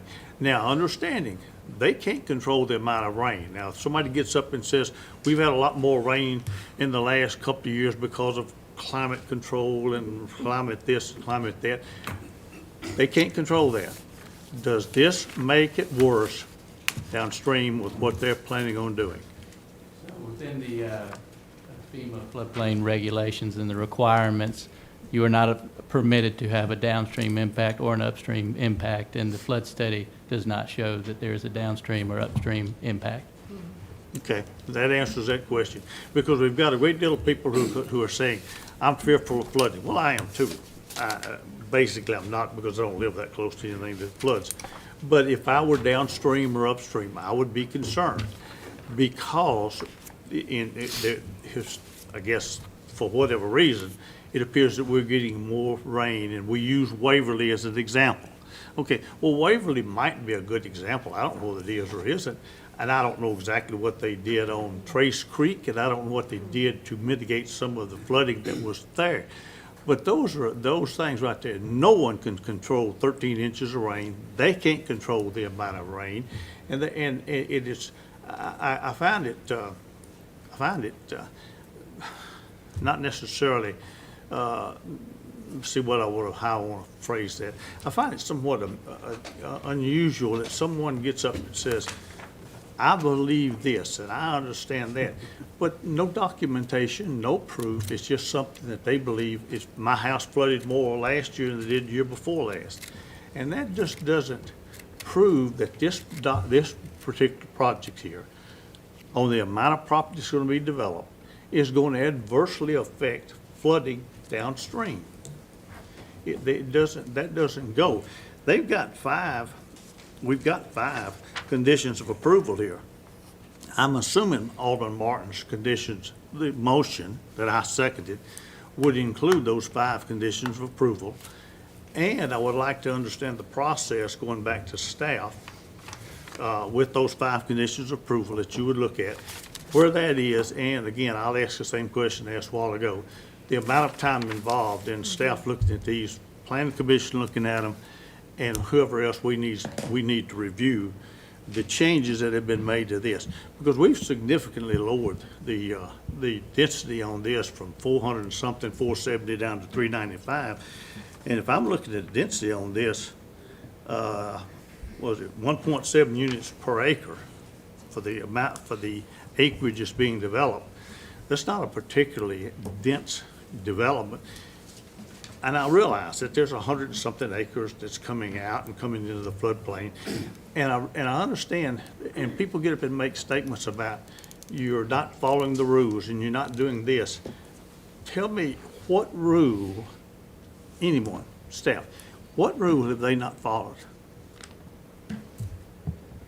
May I? Yeah, go ahead. Let's address the process first, and we'll talk to you through the other components. This is the process. Your first question was about how long the process would take. Yeah, okay, we'll go ahead. We'll address that answer first, and then you hit some other components of the discussion. So, go ahead, Vernon. Yes, because the plan that is before you will change significantly, and granted, there's 5 conditions here. There will be changes to the roadway, to the lots, to the mitigation. I believe we all understand that. So the plan that has been submitted 2 years ago, whatever that time frame is, there's been a lot of fatigue and confusion, not only among staff, the applicant, and the citizens, but the process has not followed the prescribed schedule that normally gets us from an application to on the ground in a few months. And that's the expectation. This one has gone longer. So we're asking that it go back to the board, to the staff at initial submittal, which won't require a pre-application conference or a neighborhood meeting, but it will allow staff to conduct a thorough review. We have multiple representatives from each department on the department review team that reviews a plan within a 32 to 33 working day cycle. And we'll review those plans, we'll provide comments back to the applicant that are deficient with our development requirements. They will resubmit, we'll look at it, and if it's approvable after that 32, I should have said 34 days, it will be scheduled for a joint conceptual workshop and planning commission. Because we only have one meeting between November and December of the planning commission, we have 2 options. We're recommending that plan come back at initial submittal, which the first opportunity for that would be December 13th. The third and final reading before the Board of Mayor and Aldermen would happen on March 22nd. If we allow that plan to come in at resubmittal, which we don't recommend because of the complexity of this plan, and that we only have one shot at it, not staff, the applicant as well. And if it doesn't meet the requirements, it will come in on November 4th for our review, which will eventually get to the Planning Commission in December, then it'd be further delayed.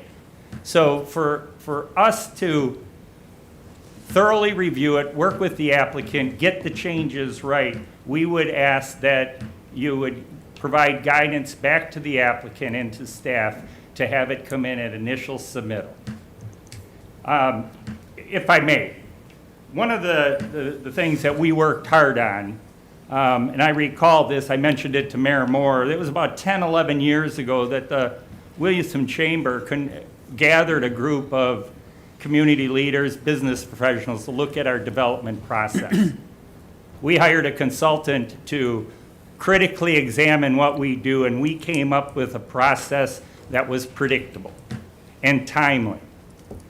When developments comply with our master planning documents and development documents and requirements. This one does not.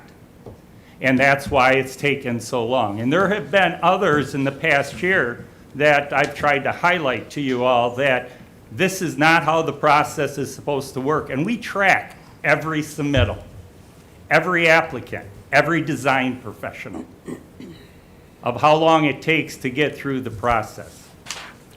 So there's a lot of fatigue, but what I can say, when we don't follow our process that includes ample public engagement, we begin to drive a wedge in the trust of the public of honoring the master planning documents and development regulations that we've worked to approve. So I urge you to go back to allow this plan to come back to the initial submittal and let us work it with the developer. And Clyde, to follow up a little more on that, Alderman Barnhill, there were conflicts with what Envision Franklin allows for or establishes related to the conservation designation. There are issues related to the access. We've tried to work through some of those, but we don't know that those are fully answered in terms of the ask here. That we've gotten a revised plan literally this afternoon. It appears to try to address some of those concerns. I don't know to what extent it accomplishes that, and I think we owe ourselves an opportunity to look at it in that context. We don't know much except for these conditions. We don't know what that translates into in an actual plan. We just have concepts, and I think that deserves further review given the magnitude of this development. Let me say this to you. No one is arguing or discussing about the review process and what you're going through. What I'm saying is this: if I've got something here in front of me that says that the condominium buildings may not exceed 4 units, which is per the guidelines of Envision Franklin, is that correct? Well, okay. So it wasn't until this afternoon it was inconsistent. So we with satisfied that. They had larger buildings. They say that they're going to now, but we have to look at that. Then we can go back through the process on that. I don't have a problem with the process on that. What I have a problem with on this right here is that we've spent 4 years, 2 years, 3 years, whatever, and we are now looking at something that says that the applicant has to go back through the entire process again. I want to know what part of that. And you're telling me and the applicant and these people here that this will not come back up for third and final reading until March? If we allow that plan to come in on the resubmittal, it would be February. Oh, February. So if it's Either not on the March or resubmittal, February. so if it's not on the resubmittal, just the new plan is March. Yes. Yes. Yes, I yield to the Vice Mayor. Vice Mayor, go ahead. How do we get an up or down vote on this? I don't know about anybody else. I'm sick of this. Well, we I don't currently have a understand. motion to send it back, so that's what we're Yes. discussing right now I and know, debating. but whether we're for it or against it, let's leave that out here on the side, okay? Let's talk about this whole thing. This is fatigue. You're right, Vernon. It's fatigue. It's fatigue for these people. It's fatigue for Mr. Estes. It's fatigue for us. I'm frankly want an up or down vote. Let's move it to go back to planning, go to the planning commission for their okay and bring it back. Be done with it. I don't know, you said this development is, and again, I'm not arguing for or against this. Let's talk about the process. Let's talk about where we are with this. And for some reason, it's just, we forgot to leave the 4 to 5 months out while the city was debating whether Brownland was supposed to be included in the small area plan. The city was debating that. That's 4 or 5 months. They sat there and waited on us. So, yeah, there's fatigue, but it's not all, don't make it sound like, this applicant has caused that delay, and that's what I'm hearing anyway. I think we fully, I've been looking at this thing pretty seriously, talking and calling these engineers up on your phone at your place of business and hashing this stuff out from an engineering standpoint, because I needed to understand it. I wanted to understand the facts, because we've got opinions till the cows come home. And that's fine, we're all able to have our opinions, but facts are facts, or at least facts should be facts. So it's important to me personally that I vote on facts. I don't know the Andertons much. I've met them. Mr. Estes, I voted against some of your developments, for heaven's sakes. I know. I was the lone vote on one of them, in fact.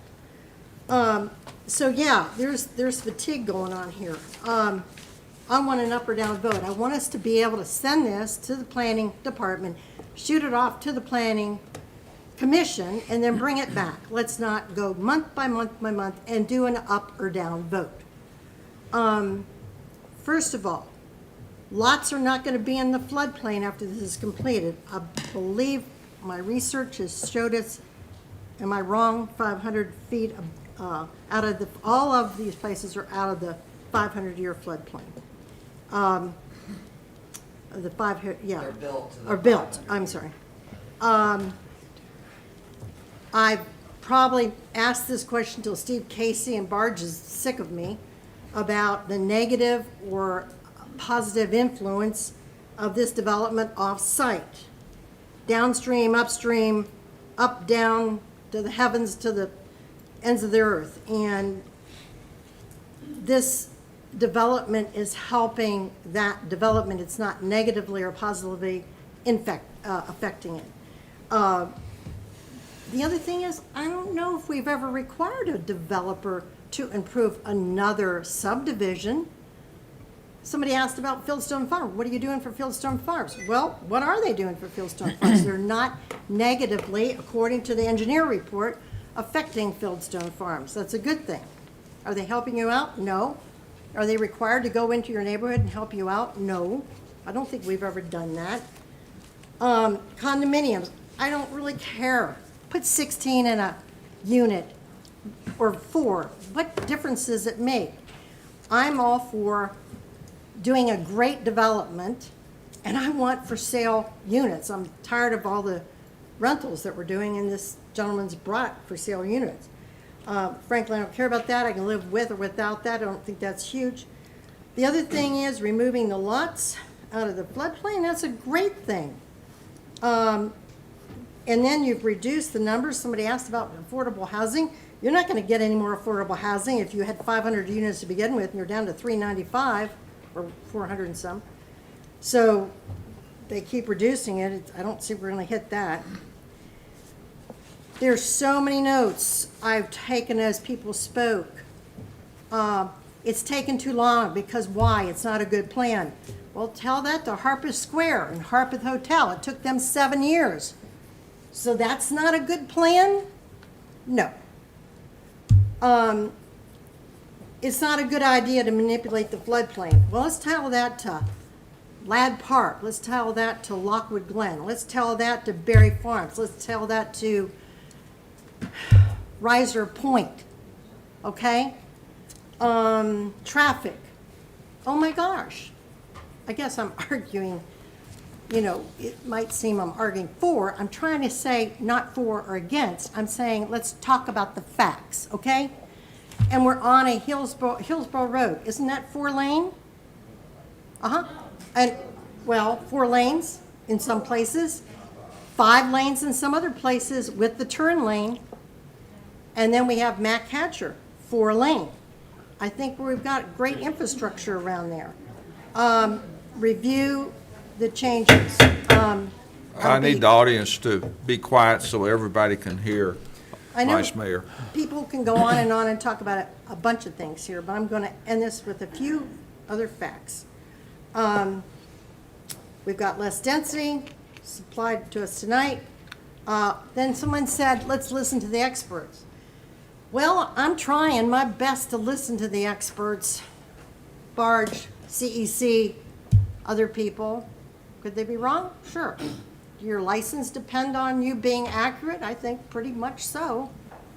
How about our own staff who's agreed with it? You don't want to lose your license. You're scientists, you're engineers. You have to get this stuff right. As much as humanly possible. Sometimes you don't, all of us can't be totally right on everything, 100%. So I am listening to the experts. The county will be greatly affected.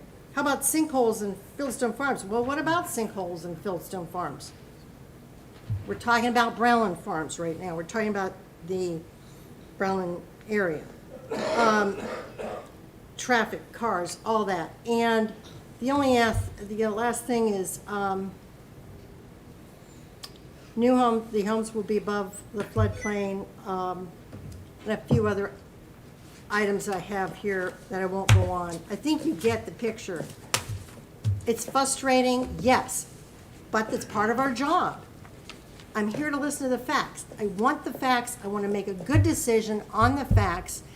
And yeah, we have worries about this, we have worries about that. Is this the best plan? Well, you know what? Why, and 2 weeks ago, did we have on our board, hey, we can't, deal with this water on the road that we didn't know anything about? We've been doing this for, 2 years now? It seems to me when you come down to a vote at this late hour, all this stuff gets piled on at the last minute. Well, maybe we ought to take a look at our process. Not here, don't want people sitting in here and trying to defend our process or speak to that. That's not what we're talking about tonight, but maybe we ought to take a look at it. Because it seems to me, 2 years later, we should not be here tonight at this point. There's something wrong. There is something wrong that we are sitting here tonight debating all these different issues. And yet, at the same time, we hear this applicant's bringing some remedies to some of the issues that have been brought up, or the main issues, I guess. So, I say this with all sincerity. I try my best to study these issues. I have never on this board in 16 years taken a vote because somebody begged me and asked me to, somebody paid me to do it, somebody coerced me into doing it, or because I knew somebody that was their project. I don't give a flip. Don't. Never have. Always told people, if you want me elected, you go to the polls and vote for me. If you don't, I've got a life. I'll stay home. I've got other things to do. I don't take these votes lightly, and I just think it's not fair to keep dragging all this thing through. We drag our the people out here, the citizens, our staff, the aldermen, and we need an up or down vote. Alderman Speedy. Isn't the motion that Alderman Martin made up or down based upon the conditions that we're looking at here? And that motion is to go back to the staff? Isn't that the motion? That is the motion It's to to send send it it back. back. By me. Alderman Speedy. So only one additional comment. We've heard a lot about flood insurance, and so I'd like maybe the applicant or our staff just to answer the question, what are the flood insurance requirements if Brownland was developed as the PUD stands right now? What are the requirements? What type of rating? How expensive is flood insurance for any home that's built in the Brownland development? And I agree, I want to make sure I'm clear, but I think everyone on this board has walked that property. We got a lot of time invested, and for us to kick the can down the road to the next board, I think we need an up or down vote tonight. Go ahead. Alderman Speedy? Yeah, that's a good question. The proposal all along in our ordinance don't require any new lots in the floodplain. So any mitigation would go on that's approved by staff and FEMA, the engineers, would remove any buildable lots from the floodplain, so they would not be required to obtain flood insurance. I will add one caveat, because I do believe it's important, and maybe in respect to Alderman Berger particularly. One of the things that we've learned through this long process is that we're missing some tools in our development regulations. We have a lot of floodplain within the city that has an opportunity to be developed. But as we've heard, not all floodplain is the same. So what we're doing right now with our IT team is looking at property that's partially in the floodplain, has difficulty being accessed, so we can begin to evaluate it and create a toolbox of tools of how to mitigate some of the floodplain and existing conditions. It could relate to the amount of mitigation in a particular area. It could include flood or fill and removal. It could include access. But we know that there are tools out there that this exercise, if you want to call it that, has enlightened us to be proactive as we continue to build Franklin. And I can assure you that over time, we'll be working to create those tools to bring back to you. And this project is helping us recognize that. Alderman Schroer. I'll try to be brief.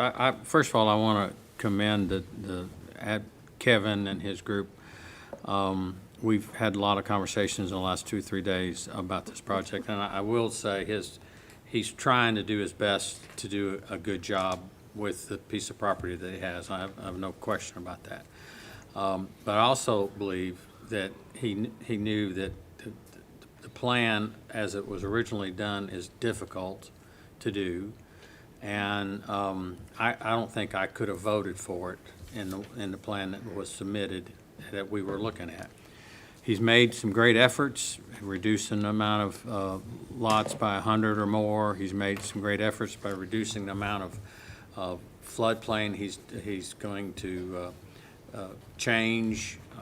He's making a good effort. But I will say, and I agree wholeheartedly, is that we aren't qualified, I'm not qualified to make a decision on a new plan, having just seen it in a day or two, that whether or not it is good for Franklin, or good for the developer, or good for, how we look at things. I'm not smart enough, I'm not an engineer, don't want to be, thank goodness.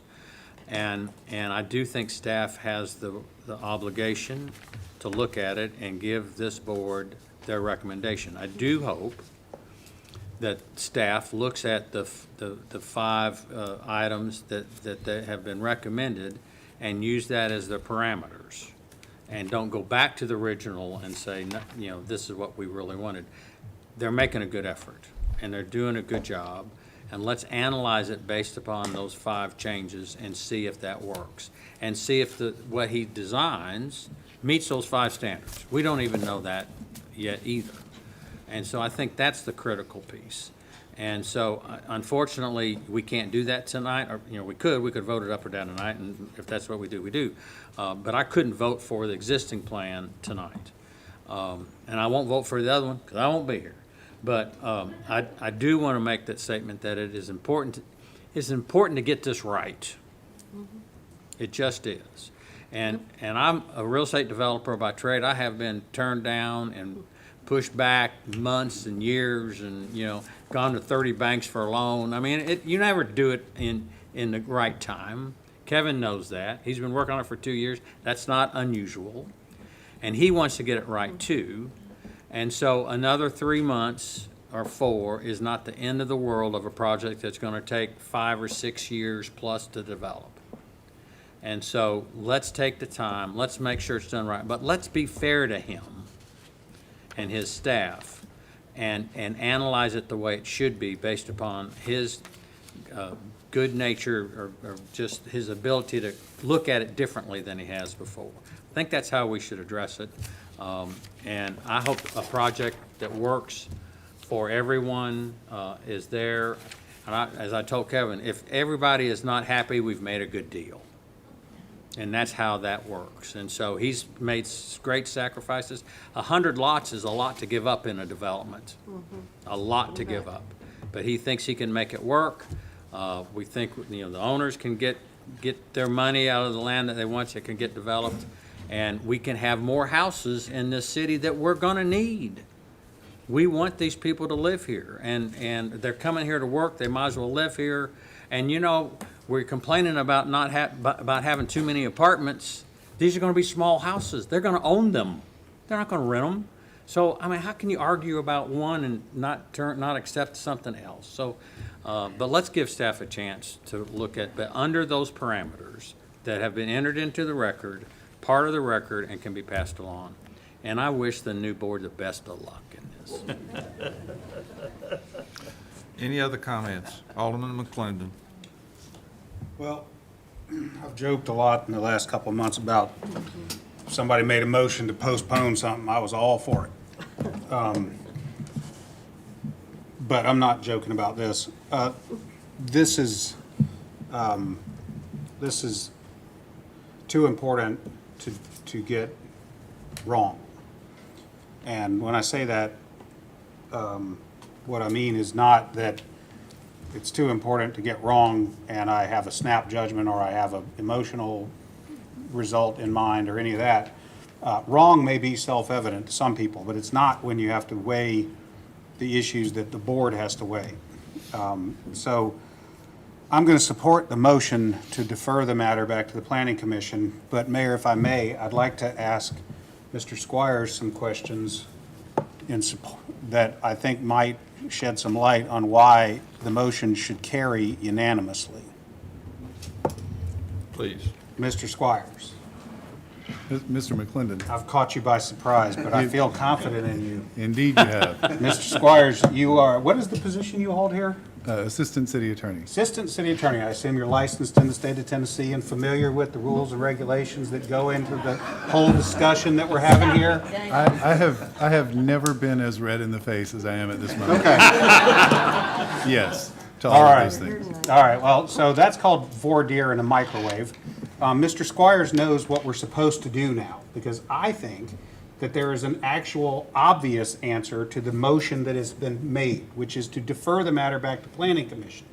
Mr. Squires, do you have an opinion on that matter? Are you asking me, the motion that's before you, is that the only action you could take? Oh, well, let me ask it this way. Do you think that what we've been presented with the developer asking for 5 changes to the plan that arrived tonight is a significant and material difference than what we had before we got here tonight? I think what Mr. McClendon is asking about, and certainly you can correct me if I'm incorrect, Alderman McClendon, I'm sorry, is whether or not you have before you what might be called substantial and material evidence to support a decision. You've been presented with some changes, a presentation about those changes.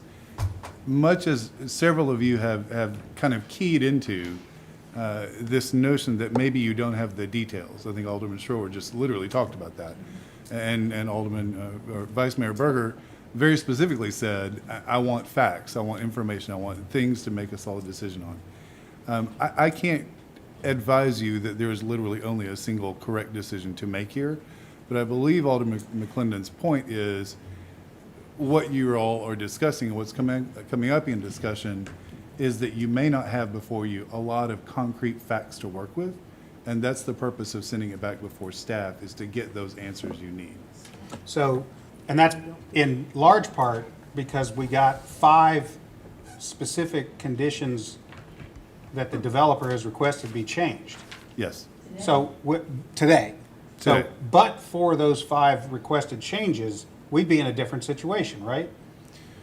You would certainly have a different matter before you, yes. Okay, and those 5 changes include reducing the number of units by something like 75 out of, from 470 something to 395. Right. And reducing the footprint of the development to pull it back to no longer propose cut and fill for floodplain between 3 feet and 6 feet that had previously been proposed. That is my, I've not reviewed it all the way you all have, but yes. Okay, so noted that the legal department didn't get a chance to review this before we got here tonight.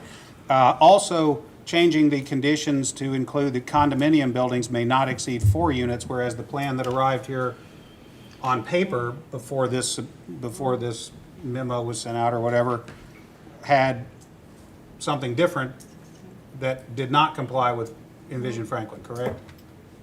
That's my understanding, yes. Okay. Also, to add that this, this access in the event, this flood access or emergency access, a problem which the developer said, well, we've solved that, but that actually wasn't a condition of the approval until today. So it may or may not, I mean, it might be solved, but it wasn't something that had been made a condition of the approval until now. Yeah, and I would be really clear, you know, I appreciate that you're asking me these questions, and I do want to make clear to you all, I too am not an engineer, and I cannot give you concrete answers the way you're posing those Well, questions. but what I'm asking is it significantly different between what we had in the agenda package that was published and what the developer is now asking us to approve? It appears to be so, yes. Okay, and, It is certainly different than what you had before. okay, It and is what are the significantly different. ramifications if this board acts on, that's a public hearing, right? Yes. So what are the potential ramifications if the board acts on something that arrived in an agenda published, what, 10 days ago, 2 weeks ago, that is this different when it is actually submitted to a vote on the night that it's put up here? Yeah, I think what you're asking me is whether or not you might be committing what might be called an ultra vires act. Latin for Yes. shouldn't have done it. Ultra vires. Ultra vires That's literally, Latin for shouldn't have done that, right? well, ultra vires literally meaning, Ultra vires. ultra vires act literally meaning outside the law. I hesitate to give you legal advice I understand, in but public. let's say it's a potential problem, right? There are hungry plaintiffs' lawyers everywhere, Okay. Alderman McClendon. So without, Yes, it okay, could be so a potential what I hear you saying, and I'll say it, so you don't have to, is that if you act on this, if you act tonight to do anything other than defer this matter, the possibility exists that the changes have been significant enough that we might have acted ultra vires outside the law. Is that a potential outcome? There is certainly the possibility that a plaintiff's lawyer would file a claim making that claim, yes. And then the development would potentially be tied up at the courthouse, Indeed, it would. okay? And if that happens, there's no way it's going to be resolved by March in all likelihood, right? Again, I hesitate to give you concrete answers about things like that. Okay, I know the answer to that. It's not. Thank you. Okay. All right. So I say all that to say that Sit down, please, Mr. Estes. You're not recognized. I don't think it would be responsible for this board to act to approve this project with these 5 changes or any one of them, given that they arrived for our consideration after the publication of the agenda and after we voted the last time and without the staff's opportunity to review. I think it would be unfair to the developer to strip these 5 out and then vote it up or down with or without them. Maybe vote it down without them, because the developer, I take them at their word, they have now come in and made a good faith effort to make the project better. Good for them. To make the project comply more so with our regulations. Good for them. I also don't think it would be fair or prudent to the community to ignore these 5 requested changes and then approve it. Because then we would get a project that wasn't as good as the developer was prepared to make it. So you might not love the outcome, but it could be better. So you can either, as I see it, approve this, or support this motion, send it back and put another couple of months on this project and potentially get it right and get it better. And at the very least, not make the mess of ultra vires. Or you can deny the motion and then move on and vote the project up or down with or without these 5 conditions. And that's an even bigger mistake. Because if you approve it with the 5 conditions, you've proceeded without staff's opportunity to review and vet the proposal, which is big, which is significantly different. And if you strip them out and say, we're just going to approve the one that we had handed to us 2 weeks ago or a month ago, well, then you've approved a project that isn't even as good as the developer could have made it. That makes no sense at all to me. So, as to the motion to defer the matter to Planning Commission so that staff can vet these 5 changes, it seems to me obvious that we should approve that motion. Never mind the political ramifications of half this board exiting and leaving this mess to the next ones. That is also not fair to the good people who have offered themselves to service of this community. Mayor, I just want to make sure that Margaret's motion was to defer this back to the staff, who would then review this, who would then carry it to the planning commission for additional review. Okay, so I'm fine with that. But not back to the public process, which includes neighborhood meetings. Correct. No pre-application meeting, no neighborhood meeting, but the public hearings before the planning commission and board Yes. would still exist. And to include the 5 conditions that we have here as part of what you're looking at to review the project. Exactly. And the question, when that comes back to the board, is it then one vote to finish it? No, you've got a 3? new project, you've essentially got a new So rezoning, it'd be because the 3? numbers are different. You've got a new development plan or modified development plan, so you're gonna have to go through the 3 hearings Three hearings. for rezoning, You're 1 talking reading for development plan. All right.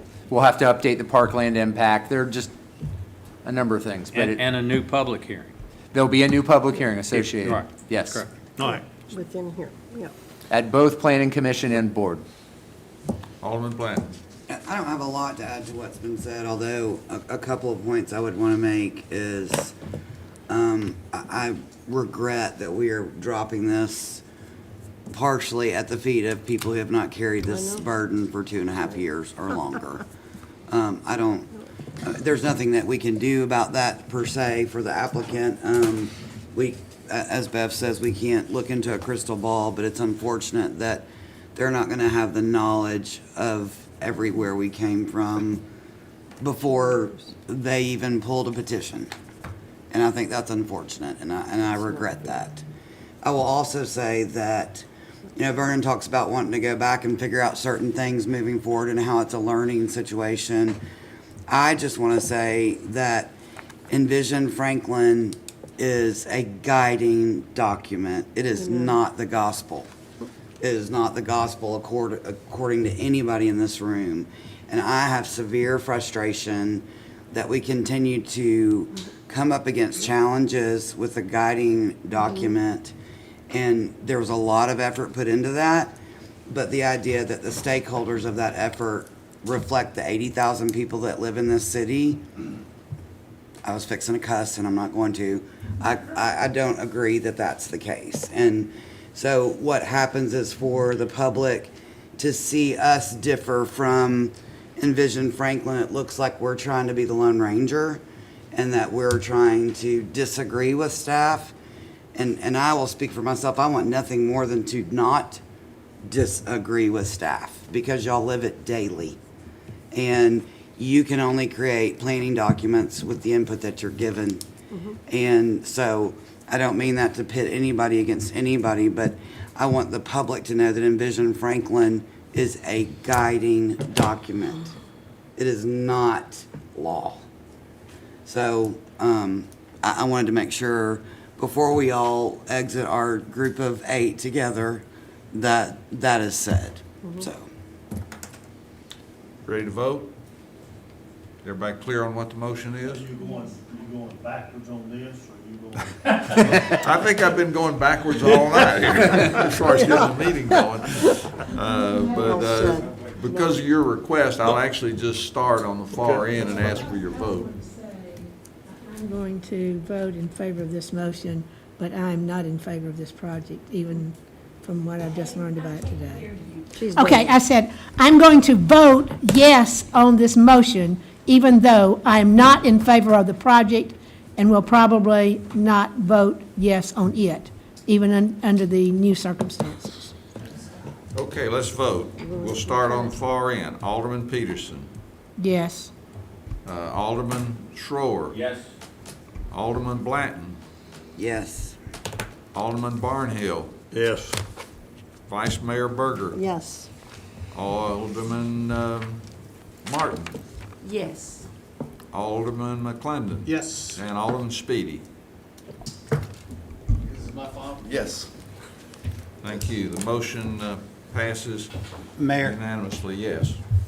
we've been sitting here 2 hours. The next item is probably moot. Could we get like 5 minutes? Yeah. So whoever might not want to stick around can clear out and we can I'll get a short honor your break. request for 5 minutes. Recess. Thank you. Okay, but it's on, it's on the 5 minute development plan. moot recess. I declare a 5-minute recess.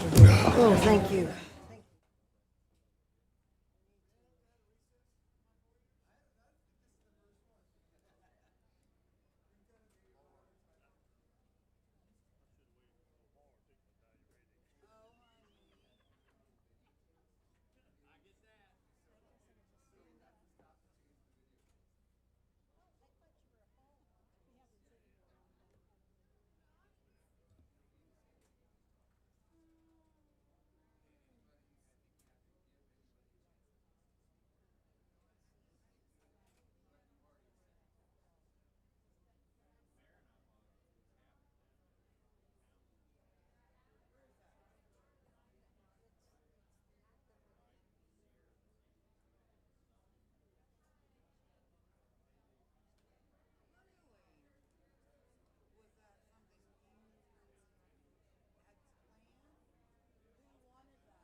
to start this meeting back up. We're going to item number 14, which is a public hearing, consideration of resolution 2021-53, a resolution approving development plan for Brownland Farms PUD subdivision for several property located near the intersection of Hillsborough Road and MacHatcher Memorial Parkway. Is staff going to address this at all? I see that they're not. This. I think what you just did on the zoning would apply to this, because they run together. There is an opportunity for the public to speak if there's anybody from the public that wants to address the development plan. Otherwise, I would close the public hearing now and ask for a motion that this be referred back to the staff and planning commission to come forward at a later time. I so move. Is that motion, thank you, I have a motion and a second. I just make sure with staff that's the appropriate motion that we need. You're referring it back to Planning Commission, Planning staff. Commission, staff review. It'll come through the Planning Commission review, back to the board. What we're trying to do is put it on the same track They and can trail move. Yeah. as They'll item move together. 13. Okay. Everybody clear with that motion? And it was so seconded, so we'll go ahead and take a vote. Alderman Barnhill. Yes. Alderman Martin. Yes. Alderman Schroer. Alderman is. Yes? Is that a yes vote? What am I voting on? Yes. Referring it to the Planning Commission. Alderman Speedy. Yes. Alderman McClendon. Yes. Alderman Blanton. Alderman Peterson. Yes. And Vice Mayor.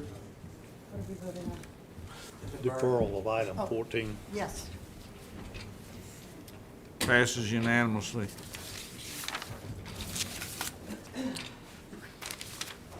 Item 15, this is a contract number 2021-0045 Parkland Impact Fee and Construction Agreement between the City of Franklin and Miles River Partners, also known as Brownland Farms. I'd ask for the same motion for it to be referred back to staff. And So move. thank you. Is there a second? Thank Second. you, Alderman Barnhill. Any discussion? Ready to vote? Mayor, let me just clarify, this does not go through Planning Commission. This just comes to you, but it matches the development plan. So just. It'll go in sync with everything It'll move else. with it, but it is not an item that Planning Commission reviews or considers. Okay, everybody clear on that? Ready to vote? Alderman Barnhill. Yes. Alderman Martin. Yes. Alderman Schroer. Yes. Alderman Speedy. Yes. Alderman McClendon. Yes. Alderman Blanton. Yes. Alderman Peterson. Yes. And Vice Mayor. Passes unanimously. Item 16, this is a public hearing, consideration resolution 2021-54, resolution approving a revised development plan for Christ Community Church for the property located west of Hillsborough Road and south of Harpeth River. This is a public hearing. Yes, ma'am, you may speak. You have 1 minute. Hi, I'm Mary Swafford Stone. I live on Old Liberty Pike. What I forgot to say earlier is that if you want to develop on the floodplains and the current developments or communities cannot build unless they build above the floodplain. It's like 3 feet, and now it'll probably go higher. Then why are we not building up the cliffs along the river? Why are we, or someone I said last time said, oh, they're going to create a larger river where the bend is by Splendor Ridge. If you're going to do that or consider a floodplain anywhere, why are we not protecting the communities that are already there? Whether it's a new development or whether it's just a community like mine, can we not do that? Can we think about that? Because to me, that comes first before you build another subdivision on a floodplain. Thank you. Thank you. I'm going to declare the public hearing closed, and we'll entertain a motion. Motion to defer to the track that we're on as far as item 13 is concerned. Second. Appropriate motion, second. Any question, any discussion? Mr. Mayor? Ready? I mean, I don't think this one has to go back to planning commission. Well, it can go to staff. There's nothing about the Christ Community Church Development Plan that staff has opposition with today or at all. It doesn't, the changes that are gonna happen on Brownland aren't affected by, don't affect this plan. I don't think this one needs to go back to staff, to then planning commission. It could wait, like the parkland dedication item, to come back to BOMA and track that way. Yeah, but you don't do this without the other development. They are Correct. companions, so, and let me be clear, we're using the word defer. You're actually referring, you're not deferring, okay? Because it is, the plan has been modified. You are Refer. referring. Refer. This we could defer to a date certain, but we don't know the date. So I think you might want to refer it back so that it goes in parallel with the item. I don't know how we place it. Would it be satisfactory if we just refer it back to be on the same track as the remainder of the project? Yeah, I don't know that we need the planning commission to vote on it. That's the challenge. And when we defer, we pick a date. And I don't know that we have the ability to do that yet. Point of order on here. Can you, do we have to actually have a date, or can we say when that item appears back on our board? The advice Then I've always that gotten is when comes you back. defer, you have to put a date certain. You can't say, How do you do that? She's not here. Well, can you pick a date and then just defer it again if the other items aren't ready yet? we could do that. We could Yeah. pick the most likely date or the earliest When do you possible think date, it's and gonna then come it moves again. Vernon, you ran through some dates. Can, Yes. What date would make sense? January 11th. oh, What's that? January the 11th. okay. You wouldn't There's have no even way it's going to gotten- be ready on January 11th, Right, but but then we'll know. we'll have an idea then. I mean, we could say that, I or, think that would be the very soonest, Yeah. but we, that or February Take- 8th, so. Take January. Okay, who made the original January motion? 11th. Make it January the 11th if it comes. I'll second that. you're going to defer it then too, but we'll know Yeah, better. I'll We'll know the second right that. date. Okay, appropriate motion, Yeah, can always second. You defer ready it to again. vote? To January the 11th. Alderman Barnhill. Yes. Alderman Martin. Yes. Alderman Schroer. Yes. Alderman Speedy. Yes. Alderman McClendon. Alderman Blanton. Yes. Alderman Peterson. Yes. Vice Mayor Berger. Yes. Passes unanimously. Item 18, this is a public hearing consideration ordinance 2021-30, an ordinance to rezone 60.50 acres from Pran PD District Plan District 6.75 per 144,258 district for the property located south of Linwood Way and west of Franklin Road at Davenport Boulevard. This is Gateway Village, which is a minor update. Joey? Thank you. Did we This skip isn't Gateway. 17? We're on 17. I'm sorry. Horton Lane. Good. I checked the wrong one. It's still Let's my go item. back Anyhow. then. Let's go to 17, and that is the ordinance 2021-36 to rezone .86 acres from residential R1 district to R2 district for property located south of Boyd Mill and east of Horton Lane, 3104 Horton Lane. Go ahead. Thank you. The applicant is requesting to rezone this property from R1 to R2 for a maximum subdivision potential of 2 lots. The request does meet the recommendations of Envision Franklin and is consistent with the requirements of the R2 district in the zoning ordinance. Staff recommends approval, as well does the Planning Commission. Thank you. Okay, I have no one wanting to speak to this item, so I'm going to declare the public hearing closed. Entertain a motion. Move for approval. Thank you, Alderman Peterson. Second by Alderman Schroer. Any discussion? Ready to vote? Alderman Barnhill. Alderman Martin. Yes. Alderman Schroer. Yes. Alderman Speedy. Yes. Alderman McClendon. Alderman Blanton. Alderman Peterson. Yes. And Vice Mayor Berger. Okay, passes unanimously. Now to item number 18. Yeah, 18 public hearings. I'm about to get them straight. Item 18, which is the ordinance 2021-30, which is the rezoning of 60.50 acres in Gateway Village that I just mentioned. Thank you. The revised entitlements removes commercial square footage that was previously approved and adds multifamily residential units. The proposed change is consistent with the neighborhood mixed-use design concept as defined in Envision Franklin. The development plan revision is also included on tonight's agenda. Staff recommends approval, as does the Planning Commission. Thank you. Okay, I have no one wanting to speak to this body, so I'm going to declare the public hearing closed. Entertain a motion. Move for approval. Thank you, Alderman Martin. Second. Thank you, Alderman McClendon. Any discussion? Ready to vote? Alderman Barnhill. Alderman Martin.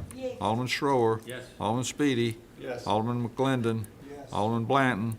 Alderman Peterson. Yes. Vice Mayor Berger.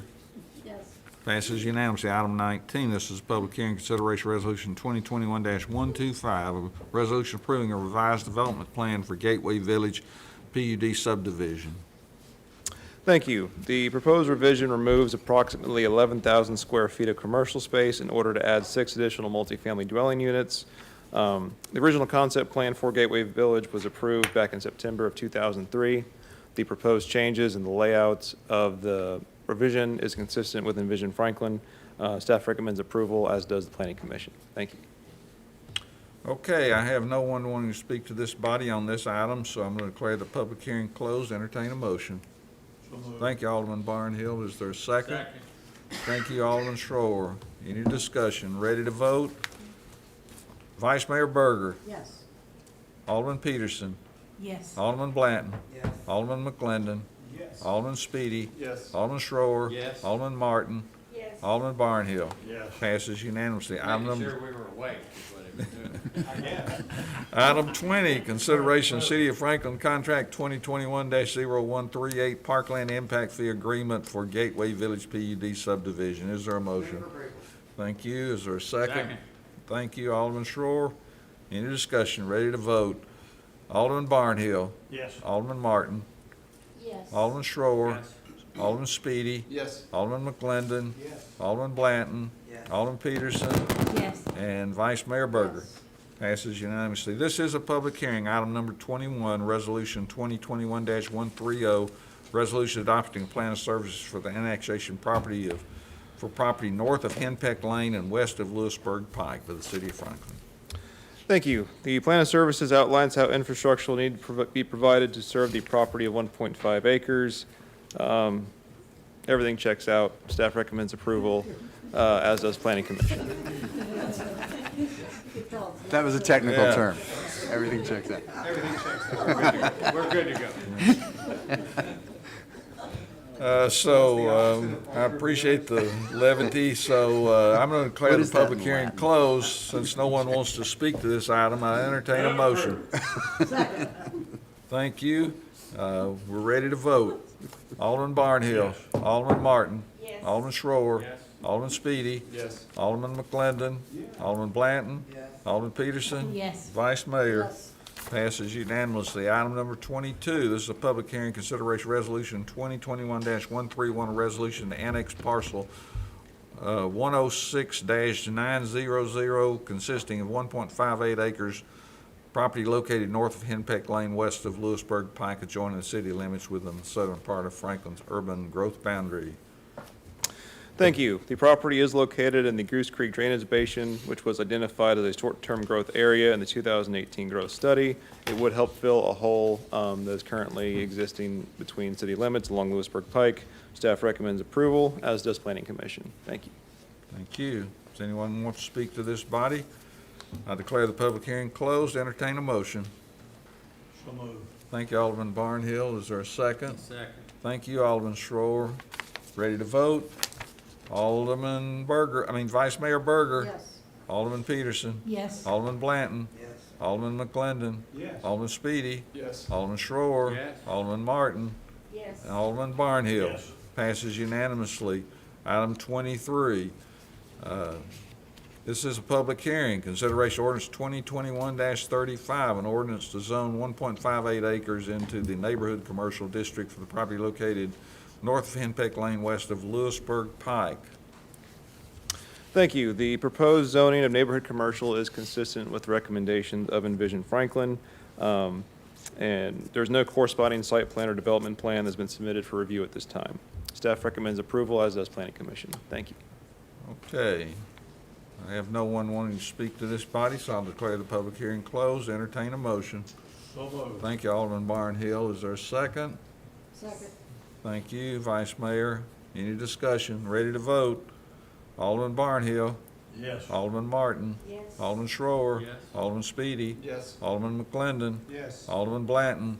Alderman Peterson. Yes. Vice Mayor Berger. Yes. Passes unanimously. Item 24 is an ordinance 2021-40, an ordinance to amend the City of Franklin Municipal Code Appendix A, Comprehensive Fees and Penalties, Chapter 18, Water and Sewer for the purpose of updating water, sanitary sewer, and reclaimed water user fees for 2022 and 2023. And I believe that the last time we voted on this, it was option A, so I'll entertain a motion. Motion to approve. Is there a second? Second. Thank you, Alderman Schroer. Any discussion? Ready to vote, starting from the bottom. Vice Mayor Berger. No. I'm sorry? Was there a comment that I missed? I just thought it was funny you said starting from the bottom. I'm on the bottom. From the bottom of my list, Vice Mayor Berger, No. Alderman Peterson, Yes. Alderman Blanton, Yes. Alderman McClendon, Yes. Alderman Speedy, Yes. Alderman Schroer, Yes. Alderman Martin, Yes. and Alderman Barnhill. Yes. Passes 7-1. Item number 25, this is a public hearing, consideration ordinance 2021-41, an ordinance to amend the budget of the City of Franklin for FY 2021 to 22. We're going to ask Michael to forego the 14-slide presentation on this. Just go back and watch it. For the four of you, this is your last public hearing, so there is a presentation, and I can go in as much or as little detail as you wish. I leave it truly up to you. In summary, there are four items. Does it all check out? It all checks out. There are four summary items, and that is simply we're modifying revenues, we are distributing the annual wage increases and the one-time premium pay stipends, which we're using ARPA funds in part to pay for. We've modified the impacts of the initial American Rescue Plan Act, and there's several cost increases as a result of capital items and pieces of equipment which have been delayed. It affects about 9 different funds, but everything indeed does check out, Mr. Mayor. I need to declare the public hearing closed, and then I'll accept that motion from Alderman McClendon and a second from Alderman Blanton. Ask for if there's any discussion. Seeing none, we'll vote. Alderman Barnhill. Yes. Alderman Martin. Yes. Alderman Schroer. Yes. Alderman Speedy. Yes. Alderman McClendon. Yes. Alderman Blanton. Yes. Alderman Peterson. Yes. And Vice Mayor. Passes unanimously. Item number 26 is special event permit for Pumpkin Fest sponsored by the Heritage Foundation. Move approval. Thank you. Second from, Second. thank you, Alderman Barnhill. Any discussion? Ready to vote? Alderman Barnhill. Yes. Alderman Martin. Yes. Alderman Schroer. Alderman Speedy. Yes. Alderman McClendon. Yes. Alderman Blanton. Yes. Alderman Peterson. Yes. Vice Mayor. Yes. Passes unanimously. Item 27, this is ordinance 2021-21, an ordinance to amend the Franklin zoning ordinance and zoning map as part of an annual update establishing a public hearing on November the 23rd, 2021.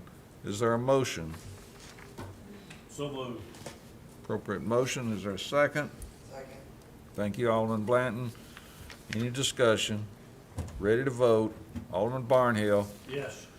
Alderman Martin. Yes. Alderman Schroer. Yes. Alderman Speedy. Yes. Alderman McClendon. Yes. Alderman Blanton. Yes. Alderman Peterson. Yes. And Vice Mayor Berger. Yes. Passes unanimously.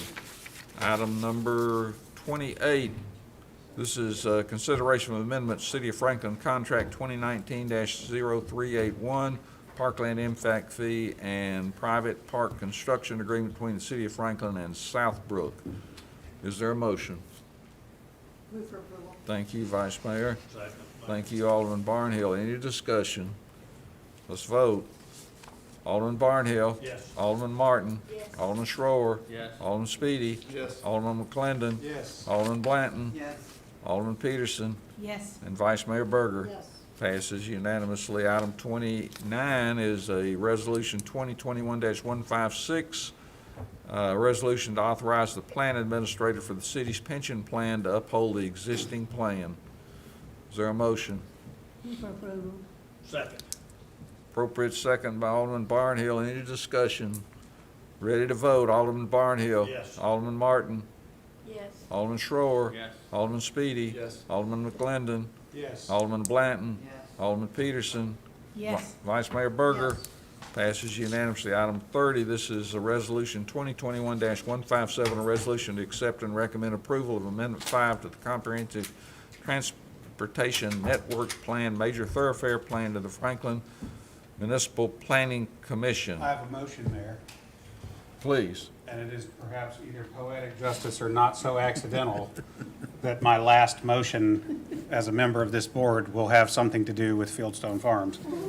I move that that this body recommend approval of Amendment 5 to the Comprehensive Transportation Network Plan, dedicate, if approved, dedicate the abandoned right-of-way back to the Fieldstone HOA, and remove the extension of Fieldstone Parkway from the capital improvements plan. Appropriate motion, second. Any discussion? Ready to vote? I'm going to go to Alderman McClendon first. Yes. Alderman Blanton, how do you vote? Yes. Alderman Peterson? Yes. Vice Mayor Berger? Yes. Alderman Barnhill?